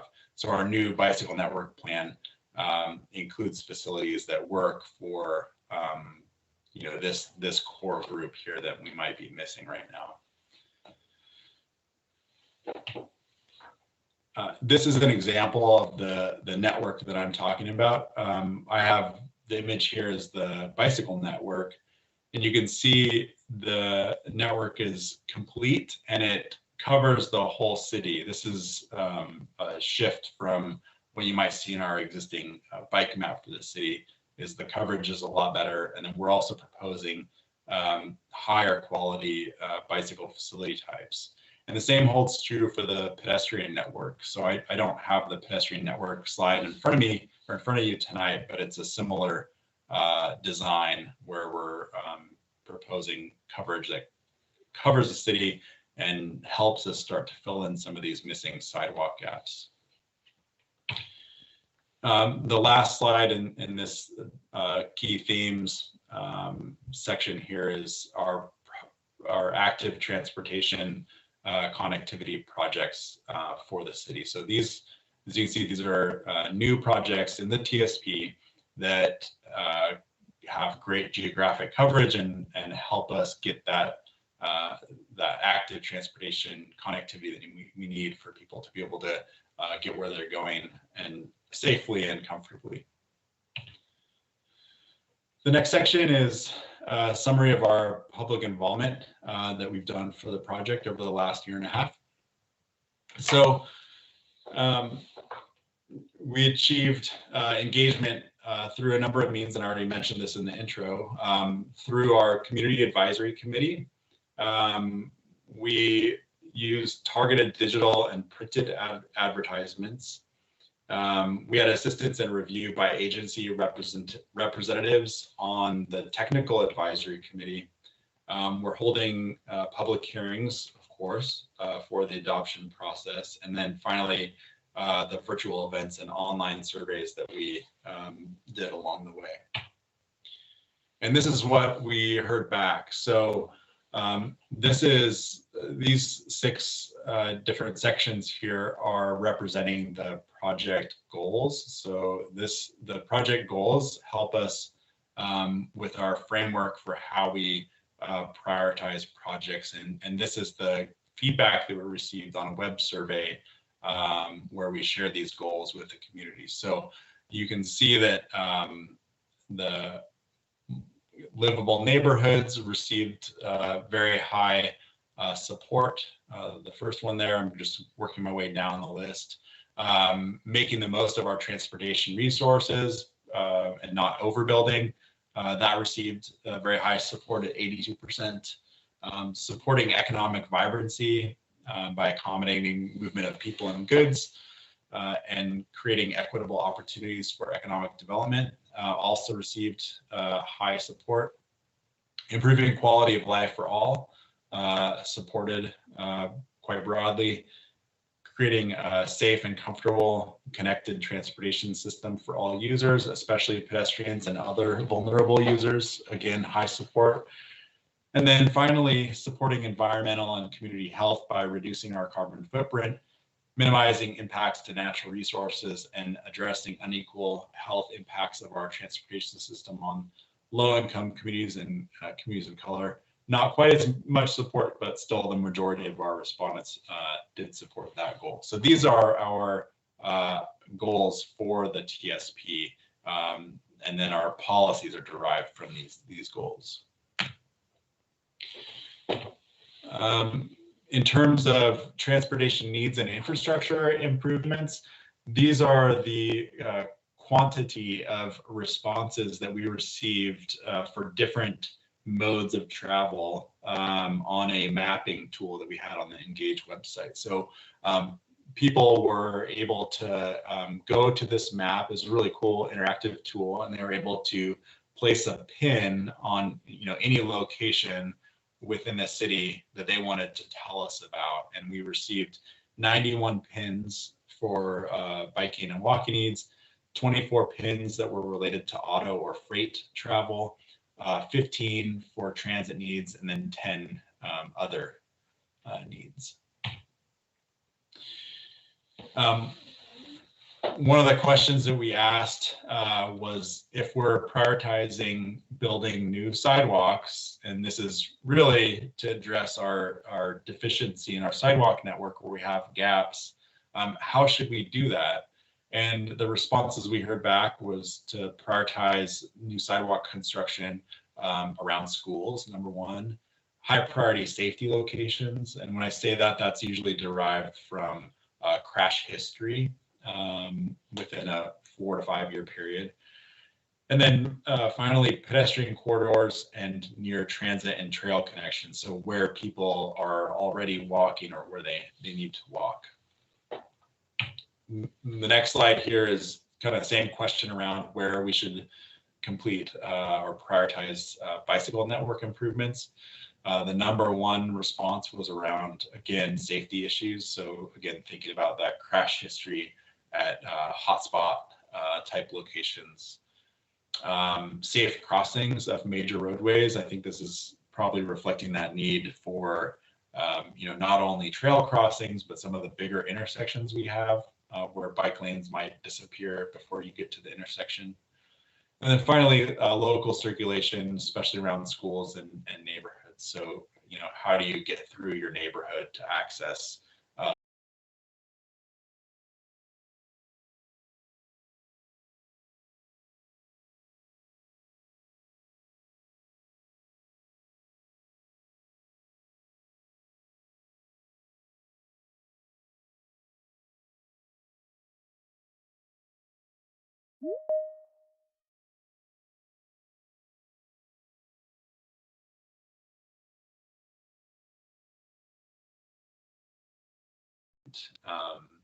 the Washington Square Regional Center. So that's something that we looked very closely at. And also to think ahead about how we can serve some of the areas that don't have good transit service because of the land use configuration we have right now. So neighborhoods that are largely single family homes are difficult to serve with a typical fixed bus system. So how can we think about on-demand or neighborhood shuttle type transit to serve those areas? The other point I'll mention is also making transit desirable by having great transit amenities at transit stops. So making sure that we have transit stops that are in places where people can walk, where there are sidewalks, and not having transit stops that are in a roadside ditch with nothing but a sign. Oh, and before I move on, the number one point there is speed and reliability on key corridors. So we know that we have some bottleneck issues around on Pacific Highway as well as up by Washington Square Regional Center. And we want to see some projects that can address transit getting through those bottlenecks through intelligent transportation systems.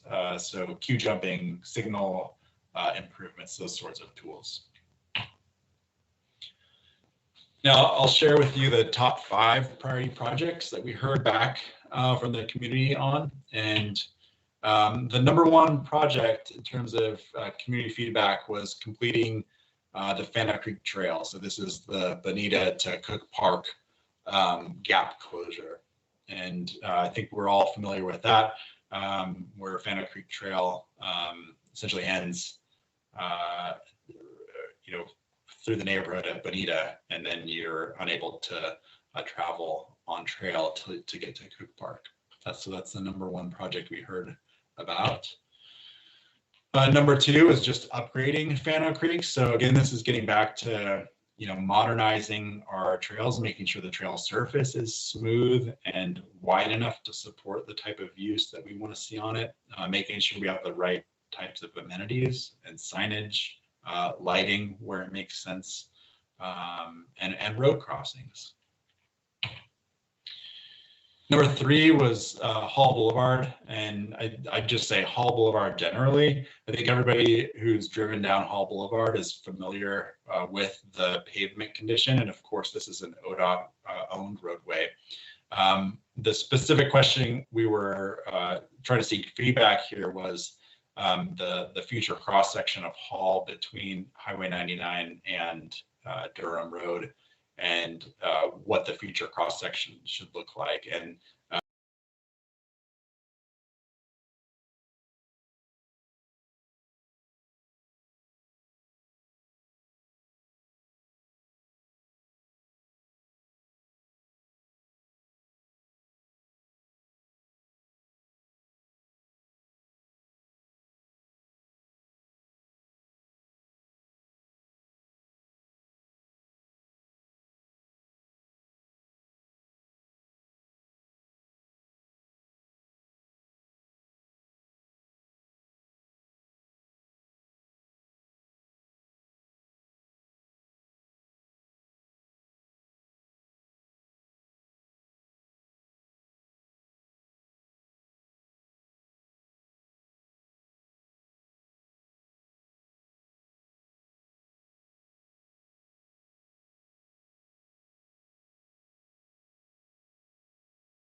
system operate more efficiently.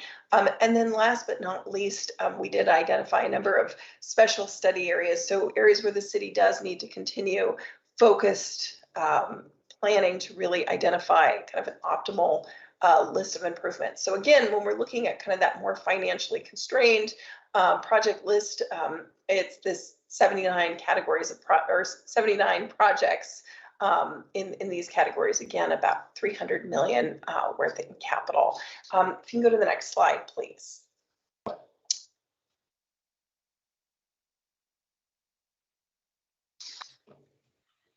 Sorry. That's okay. I think the next slide, the next slide just really kind of tries to show kind of that these aren't just all huge capital projects. There certainly are a number of those, but those very, very large capital projects over $10 million, that's really just a minority of our project list.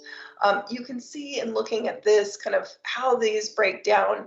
We've got a large number of medium cost projects and a large number of low cost projects. So that's suggestive that many of these projects are things that the city can advance opportunistically in the coming years as funding becomes available. So we can go to the next slide, Dave. I think it's transitioning into our next topic. All right, great, on implementation. And so while we talk about projects, I think it's really important to emphasize that there's a lot of things that the city already is and will continue to do to optimize that transportation network. So planning toolbox, this is actually was a big theme in your last TSP and something that we've really carried forward into this TSP. So I'm not going to go into a ton of detail on these, but know that these are really strategies that are front of mind for your city staff. So again, looking for opportunities to enhance and increase opportunities for active transportation modes. Again, that could be through small capital investments, could be through programs just like the one that Dave was talking about prior to the TSP improvement or TSP presentation, to other kind of partnership opportunities, both with regional partners and with private and neighborhood entities to really make sure that we're making our streets walkable. Also, just transit investments, recognizing that while Tigard doesn't operate its own transit system, there's a lot that Tigard can do to be a great host to transit and make sure that we are positioning ourselves for really making the most out of kind of the TriMet service that we have. So again, while Southwest Corridor might have stalled, the city can still plan the system to ensure that future land development is positioned for future transit investments. And also the city can be a real partner in first last mile connection shuttles, circulator shuttles, and other kind of on-demand services to make sure that we're kind of filling those gaps for community members. Connectivity and circulation. So again, just continuing to think about how we can make our transportation system more connected, how we can reduce people's distance, no matter whether they're choosing to drive, scooter, bike, just reducing those distances really will help us to achieve a number of our goals, including our sustainability goals. Land use patterns, so continuing to think about the types, the intensities, and the location of our land uses. These are major determinants of travel patterns. And then last but not least, Tigard isn't alone. We are in a region where we've got, it's really critical that we're partnering with ODOT, with our neighboring cities, with TriMet to really make sure that we're providing a very connective and coordinated transportation system. And I think that brings us to just kind of one last topic that I was going to hit on, Dave, before bringing it back to you, which is really, again, that kind of that topic of TSMO. So again, transportation system management and operations. This is a big topic, and this slide here comes from kind of an Oregon Metro effort right now, a big regional effort, really focused on TSMO as an important way to make sure that we are providing an equitable and a functional system. So again, this is a concept that Tigard is very committed to, and this TSP really provides a number of strategies for making sure that we're not just focusing on capital, but also focusing on the operations and the maintenance and the management of our transportation systems to make sure that they're accommodating and serving everyone. So Dave, I'm going to hand it back to you. Thanks, Kendra. And I will move us forward here. So the next section here is on GHG reduction, greenhouse gas reduction, as it relates to our transportation system. And this is an area that we wanted to also focus in on, given that about 40% of our overall greenhouse gas emissions in Oregon are directly attributable to our transportation system and how we get around. And given the priority that the City Council has made on resiliency planning and thinking about our impacts on the climate, we tasked the consultant team with developing a memo as part of the TSP that outlines measures that local agencies like Tigard can take to reduce the climate impact of our transportation system. So the first slide here is just kind of reinforcing some of the work that we're already doing in Tigard. We are increasing residential density in key areas. We are, through the Tigard Made project, looking at increasing job density. We're thinking a lot about transit-oriented development. We did a lot of work during Southwest Corridor process to advance some TOD concepts at key station areas. As you heard, we're talking about improving street connectivity, and we're achieving that through our projects and also our development requirements within the city. We're thinking a lot about how about end-of-trip bicycle facilities. So if you use a bicycle for a trip, you need somewhere to park it or somewhere to store it. So we're thinking about that in terms of our development code. You know, within our land use planning efforts, we are looking at reduced residential off-street parking to help facilitate, you know, more mixed-use residential, more multifamily, more affordable housing, and reduce those costs and burden on the transportation system, especially relative to proximity to transit options. Providing pedestrian network improvements, building out our bike facilities, our neighborhood greenways, which is part of that bike network map that I showed you earlier. Same thing with the bikeway network expansion. And then implementing transit supportive roadway treatments. So those are some of the ideas I talked about earlier around addressing some transit bottlenecks and issues. So in this memo, they've identified that these specific measures that we're already doing can help reduce by 0.2 to 31%, depending on how much you do, our GHG emissions from transportation.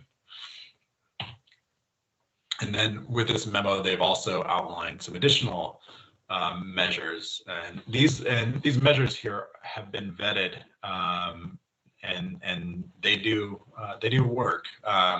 So these are some other concepts that we're not suggesting as requirements, but they're ideas that the city might consider in the near future. And this is something that I hope that we can bring to our resiliency planning efforts, some of these concepts. So commute trip reductions programs, individualized marketing for employers to try to reduce trips, try to reduce single occupancy trips, providing ride sharing programs, subsidize or discount transit programs. That's something the city already does.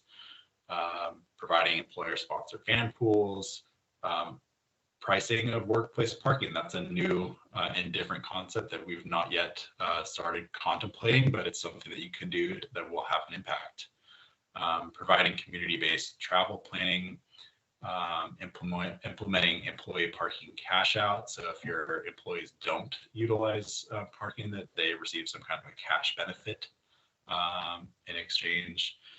Providing electric vehicle charging infrastructure, again, something we're discussing and thinking about with our upcoming EV strategy work.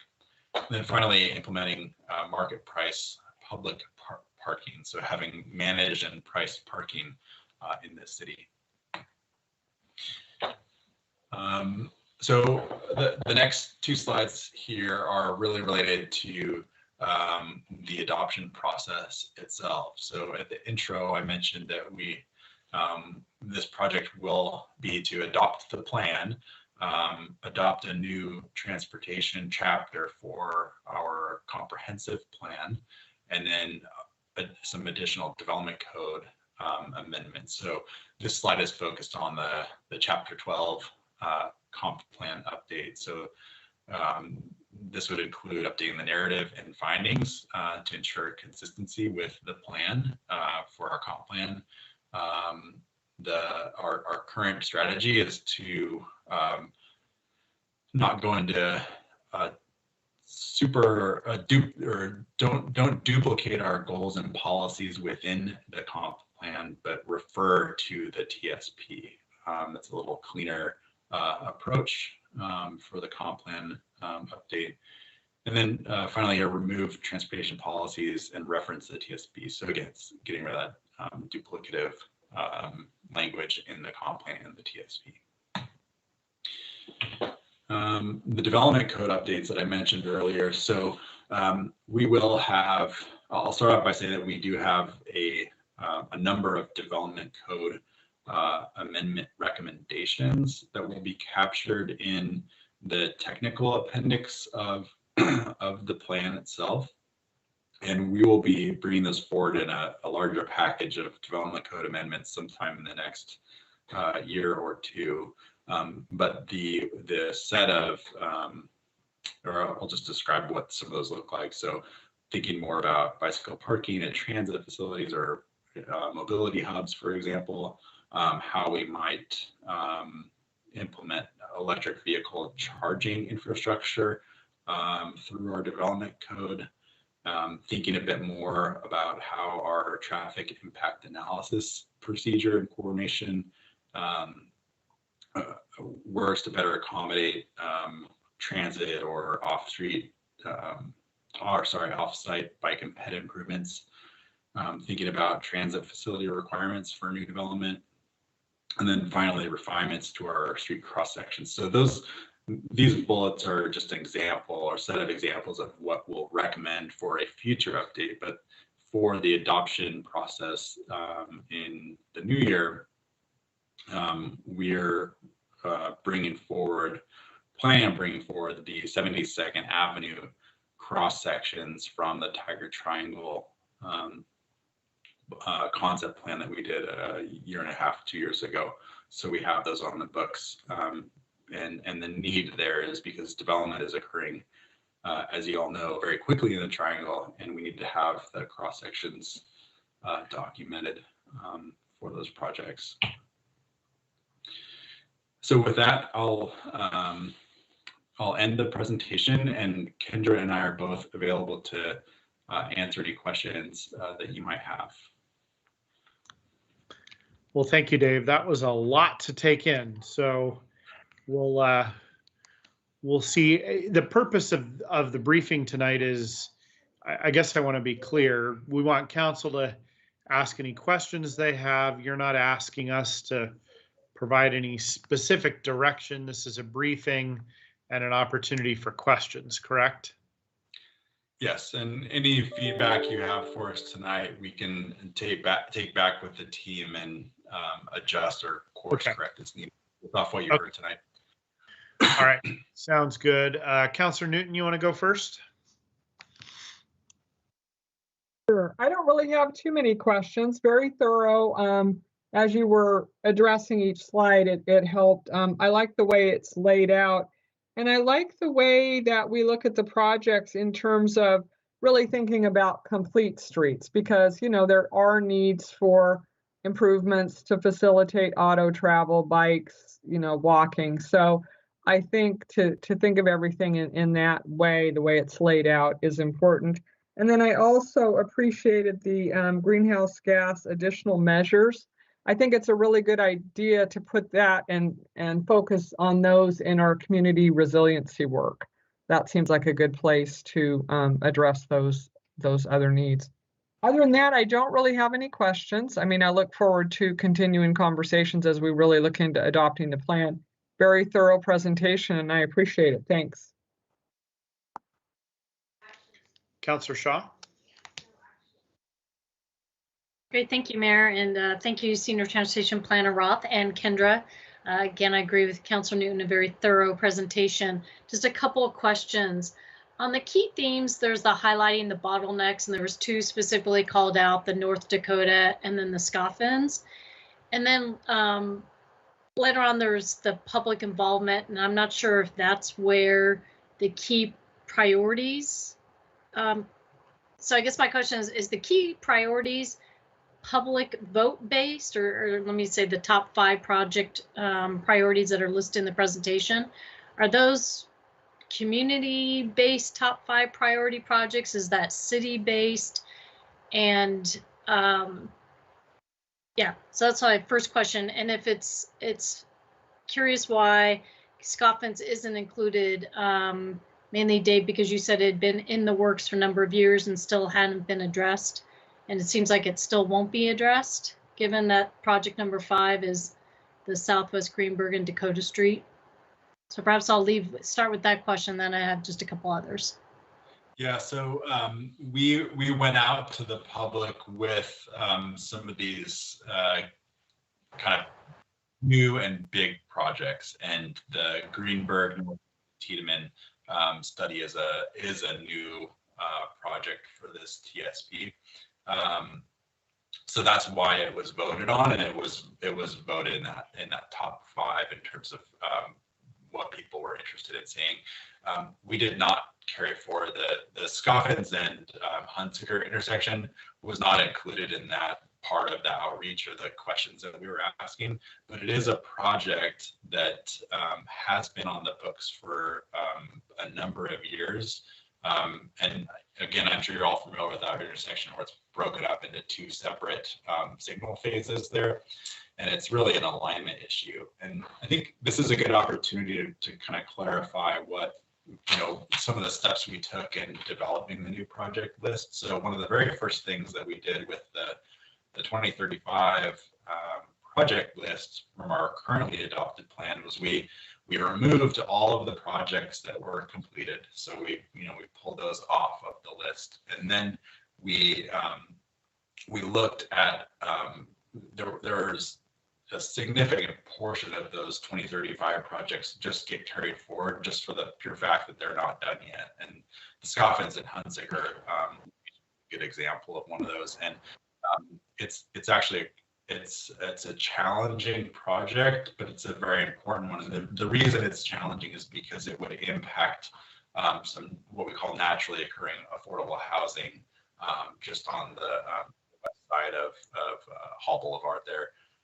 at Hunsaker and Scoffin. So it's an important project that we need to have on the books to improve that intersection, improve traffic operations and traffic flow there. That may not occur until redevelopment occurs. It's not the type of project that we would advance, on our own, just because of some of the negative impacts to the surrounding land uses. So I hope that answers your question. But there were a number of projects that get carried forward that we didn't necessarily ask for a ton of feedback from, because they've been vetted in the past and they're just still important projects. Mm-hmm. Thank you. And from an equity lens perspective, I'm sure that's something that's evaluated as well. And knowing that it does impact some of the low-income community in the housing there, just seems to me I'd hate for us to pass that up because their voices weren't loud enough. So just to note that. And then just quickly on a couple other points, applaud the reduction and the work towards reducing the greenhouse gas emissions, which 40% is farm transportation. It seems like there's a lot more sticks than carrots, and just have some ideas. Don't need to share them tonight. I think I've shared a couple in the past, but perhaps even including things like car sharing programs, because cars are not going to go away. We know that, particularly for those who are low income, who tend to live furthest away from transit. They need to have the cars. We'd hope to make sure they're electric, and that's great that we're going to have the vehicle charging infrastructure, but perhaps we can look at other innovative programs as well, such as that. And with that, that concludes my comments, Mayor. Thank you. Youth Councillor Knock. It was a lovely presentation. I learned a lot, so thank you. One of my things that I would probably advocate for is a bigger push for electrical vehicles for schools.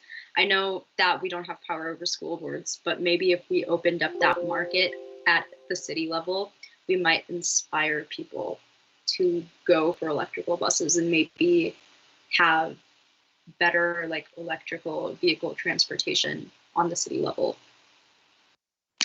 Councilor Nog, I think that's an excellent point. And while we are not the school board, we can promote that and we can push and we can help with infrastructure potentially or have those conversations. And frankly, we have probably a little more pull or push with public entities. So I think that's a good call out. Dave, I don't know if you were going to comment on that, but. Just making the connection that we had PGE earlier tonight presenting to us, and those are some of the connections that we need to make some of those projects happen. So yeah, there are some pilot opportunities to get electrified school buses, and that's definitely something we're thinking about. So thank you. Councilor Goodhouse. Yeah, one thing I can't help to keep thinking about when we're seeing this, and there's a lot more data, and we're talking about more of the sidewalks that are not completed, or they're more the bike lines and bike lanes. Is for years I've been pushing in. We have the sidewalk gap analysis, and kind of looked at that, and it's made it a council goal. And I know we keep looking at it and talking about it, but I wonder if this is time now to look at next year of doing some kind of a bond measure, funding measure on the ballot out to the voters, where it would include the sidewalk gaps, it would include the safe routes, the safe crossings. I don't know what the time frame would be or what it would look like if we have enough data, but if we looked at something with a May ballot, I know that voters, it's something when I've talked to people, and from this, there's a lot of people that are always talking about those areas where the sidewalks, where it's kind of the sidewalk to nowhere, or there's the gaps in those areas. And it seems like for the last couple of weeks or a couple of months, at council and councilors keep talking about, well, there's sidewalks, but then it stops in a little area. And you can get to an area, but for example, Hall's been brought up many times, or things like that, where you can, but that's a state highway, but there's many different areas where you can almost get somewhere, but you can't. And there's areas we keep talking about, but I wonder if we have enough data now and what the chances or what possibilities are of that council goal that's been on there for 3 or 4 years now to do a bond measure. Maybe possibly May, or even we do a small one and we do it in steps where we do one year, a couple years later do another one. Or I know there's even options of laddering it in a way where it's the lower amount, but it can be done over time because those sidewalks can't all be built at once. Dave, is there a reason why, on Councilor Goodhouse's question and point there, is there a reason why not all the sidewalk gaps that we have identified and said we want done are not? I mean, from what I gathered in what you presented, those are not all in the TSP. Should they be? They are, and yeah, I didn't show you the pedestrian network map. Well, but Dave, there's no way they're in there because, I mean, if the sidewalk gaps alone were $120 million 4 years ago, so there's no way they're all in there. Are they, or is that what you're saying? Because that seems unfathomable to me. You're asking about whether they're in the project list. No, they're not in the project list, but the gaps are identified. So okay. There's a couple different approaches that we could take. I mean, I think one of the recommendations that we have in the TSP is to take on sidewalk infill as more of a programmatic element. So including a programmatic element in the CIP to start funding those sidewalk gaps. And where that funding comes from, I believe, and Kendra, you have to correct me if I'm wrong here, I believe that that's SDC eligible. So it could be an SDC funded project. But then the other option, or one of the other options, is going out for like a bond measure or something like that, but that could do sidewalk infill among other, transportation improvements. So, if you have, I heard some good feedback from Councilor Goodhouse, on how we approach that. But it is a need for sure. And that's what the mayor was saying. I mean, when we looked at that before, there was a huge dollar amount that was for the main roads, and then you start looking at arterial roads, and then if you looked at neighborhoods, there's no way you're even going to approach that, and I don't think that's even really realistic. When you get into the neighborhoods, people are driving slower, and it's a little easier to get around there. But we were talking main roads, arterial roads, but so many different crossings too for schools. It just, to me, it seems with residents and the schools and the parents and everything like that, a measure that would do the crossing for schools, the bike lanes and the sidewalks. And maybe we look at more of the important areas or something like that, but the time frame to get all these things done and look at the different SDCs or different money, we're still kind of just limping along as opposed to finally doing bond measures. So kind of thrown out there to the team, but also to the council, that maybe we look at that next year as far as putting that out there on the ballot in some way or fashion. Dave, is again on Councillor Goodhouse's point, is the information that's in the new TSP as it's sort of being developed detailed enough that we could scope the size of a particular, like we're gonna hit out of the 120 million of sidewalk gaps? I know that was 2017 dollars or whatever, but let's say it's still that many dollars. We're going to hit the first 20 or 30 million and see, we're going to hit those projects. Is the TSP specific enough that we could, or will it be specific enough that we could literally take that to the ballot without having to do a bunch of additional scoping, or not? I think what we have with this TSP is we have the gap analysis that we plugged into the process early on to help us, know where the gaps were within this new TSP. And then we did this prioritization where we looked at, and this is where we asked the community, where should we prioritize sidewalk infill? And they told us, how we should prioritize that. And then that fed into the pedestrian network improvements that we need to see. So I think we're very close. It would require a little bit of work, but we're a lot closer than we were. The other thing I'll say is that I just met with our GIS team about a week ago, and they're kicking off an effort to bring this sidewalk gap analysis back to life on their end. So there's a little bit of energy and work going into that right now. And between those two efforts, I think we're much better positioned to take that on. So.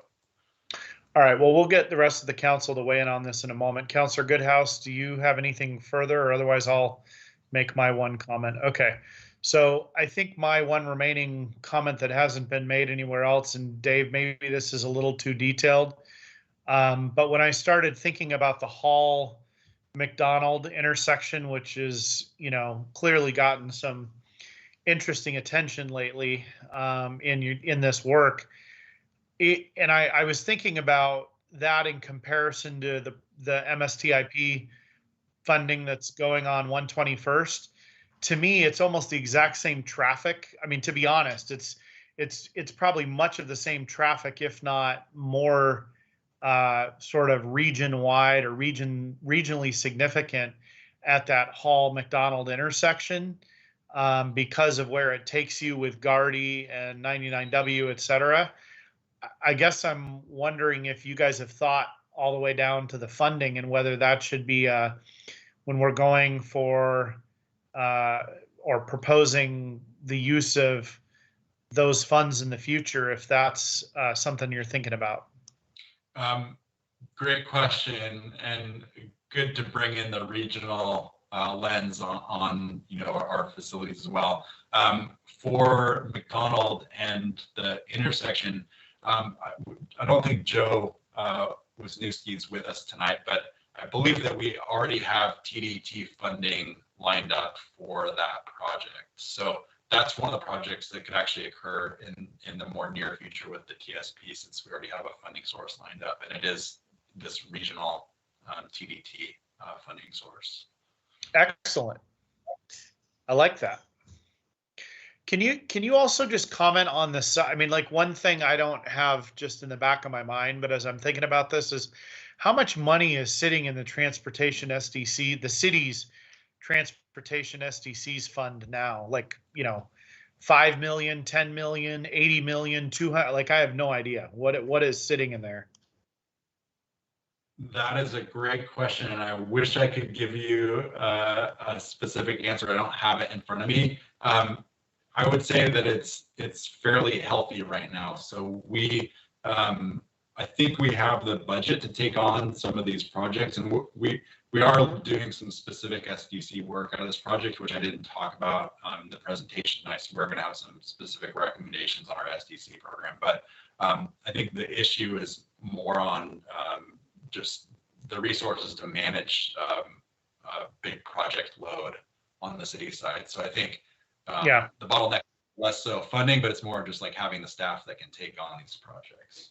Is there someone from finance tonight that can answer that question? I wouldn't think that would be a question. It would be too hard to get a quick answer to.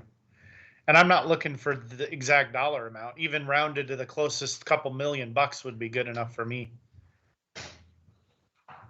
Mr. Mayor and Council, I'm not sure we have anyone, but I'm taking a peek right now, see if I can find anything. And this is probably a good example of, seems to me like a follow-up is starting to understand what are some funding options in the future to start addressing these. So maybe a future conversation where we come back and focus more on how you implement this document. So sounds good. Let's get the rest of the council's feedback on Councilor Goodhouse's comments about the pedestrian sidewalk gap infill concept and whether we should try to start to address the highest priority things quickly and potentially using a bond to do it. Councilor Shaw, you want to weigh in? Yeah, I don't think I know enough to make an educated decision tonight. It sounds like we need to do that, given the gaps that are there. But I look forward to learning more. And if the majority of the council have been here longer than I have, I think that that's something we certainly move forward with. And I'm like to get educated, learned, and help support. And certainly not asking anybody for a final decision tonight, but just want to get your read on it. So thank you. Councilor Newton, thoughts on that? Well, I'm not opposed to it. I'm just thinking about looking at where we're getting funding and how we're going to move forward on these projects. Because going out for a bond, if we're talking about going in May, that's a pretty big lift. And I don't know what, we need to think about what else we've got going. And I guess I just like to see the plan Mr. Roth alluded to in terms of we've got some funding sources. It's more of a capacity. So I'd like to see that whole picture. I do think, especially around schools, we need to look at sidewalk improvements, but I'd be interested in talking broader terms in terms of funding before we go there. Okay. Youth Councilor Nog? I am not opposed to it. Once again, I'd probably have to do more research as to what that would mean. I know what a bond is, but probably more of the consequences, the pros and cons. I do agree school safety is important. I have a friend who's really advocating for a crosswalk, and I think looking into crosswalks around the school would also be a good idea as well, to have both sides of the coin, because if you have good sidewalks but you can't cross the road safely, that might be a small problem to consider in the future. But once again, I'd probably have to do more research. I'm not opposed to it, however. Thank you. And just so you know, Brooke, who I think you're referring to, just got an update recently about the crosswalk near 92nd and Martha. So just to close the loop there for you, we're still working on it. City engineers working on it too. Okay, Mr. Roth, have we covered? Have you gotten the kind of feedback you're looking for today? Do you want anything? You have any further questions? Either you or your guest, or are you good to go? I'm good to go. This has been really good feedback. I really appreciate the conversation and responses we got. So thank you very much. Kendra, any last feedback for you? Nope. This is good. Thank you very much, Council. All right, Councilor Goodhouse, you look like you have one final comment. Yeah, I was just gonna get your feedback, Mayor, on what going forward to get more information on the sidewalk gap bond proposal. Yeah, sorry, I was not trying to, I thought by my questioning of Dave, I was sort of indicating my interest. I think I need to see how it fits in the big picture too. And it sounds like there may be plans to fund the highest priority things using other methods anyway. So I guess I need to know how much we can accomplish. And the other thing is if Councilor Goodhouse is making me think about this too. If we have a capacity issue in delivering the projects, we need to probably try to figure that out. And we may need to either outsource it or hire temps or do something. But the idea that we've got the money to deliver projects or to do projects, but we literally don't have the staff to, project manage them, I think is unacceptable. And it's a problem that can be solved. So, I guess I don't think that should be a particularly limiting factor. I realize that the staff team probably thinks it is if you're thinking that those are the only resources you have. But, every year we don't do one of these projects, they're going to get more expensive than the cost of the project manager to do the work in an earlier year. So I guess I view that as sort of potentially a penny wise, pound foolish decision and I'm not saying it's yours, Dave, but if that's the approach, I don't think that's wise. Councilor Goodhouse, does that tell you where I'm at? Yeah. And a point you made too, the longer we wait, a lot of these sidewalks that have to be done is also kind of claiming area too to carve out to do some of this from property. So I don't know if it's necessarily buying it or doing, extra buildup. So it's not always just for people watching. When we're talking about sidewalks and why it costs so much is that a lot of these areas you have to either build a retaining wall or go over top of culverts or things like that. That's where you're looking at the cost. It costs so much more. We just had to put down just some concrete and shore it up, then that would be a lot easier. So that's where the mayor's making a good point too. With materials and things like that, it's just going to get more expensive, more time. So the sooner we could do it, would be great. City Manager Reimer, did you want to say something further? I saw you put your camera back on. Yes, thanks, Mayor. Just kind of bringing it back to the resources, the pace of investment. I would suggest once again, the input that you're providing is really good in terms of the plan and obviously a desire to start seeing some of it implemented. As we go through the process, the next key step would be to understand what resources are available. Where is there potential gaps? What type of resources do we need for implementation? And then we can bring a more thorough report where you could probably have a more comprehensive in prioritization with other things that you've been talking about as well. So. Thank you. And Dave, I realize we're like outside the scope of, the plan is supposed to be the plan and we're jumping to implementation before you even got the plan done. So I apologize for that on one level, and on another level, that is the council's job to push what we think and advocate for what we think needs to happen quickly. And so sorry about that, but also not sorry. It's appreciated, and this is transportation we're talking about, so this is the normal conversation with anybody about transportation. All right. Trying to get things. Thanks. Thank you. We have no non-agenda items tonight. There is no administrative report. City Manager Reimer, that's correct, right? There's no administrative report? Correct. Thanks for considering the resolution for honoring Nadine tonight.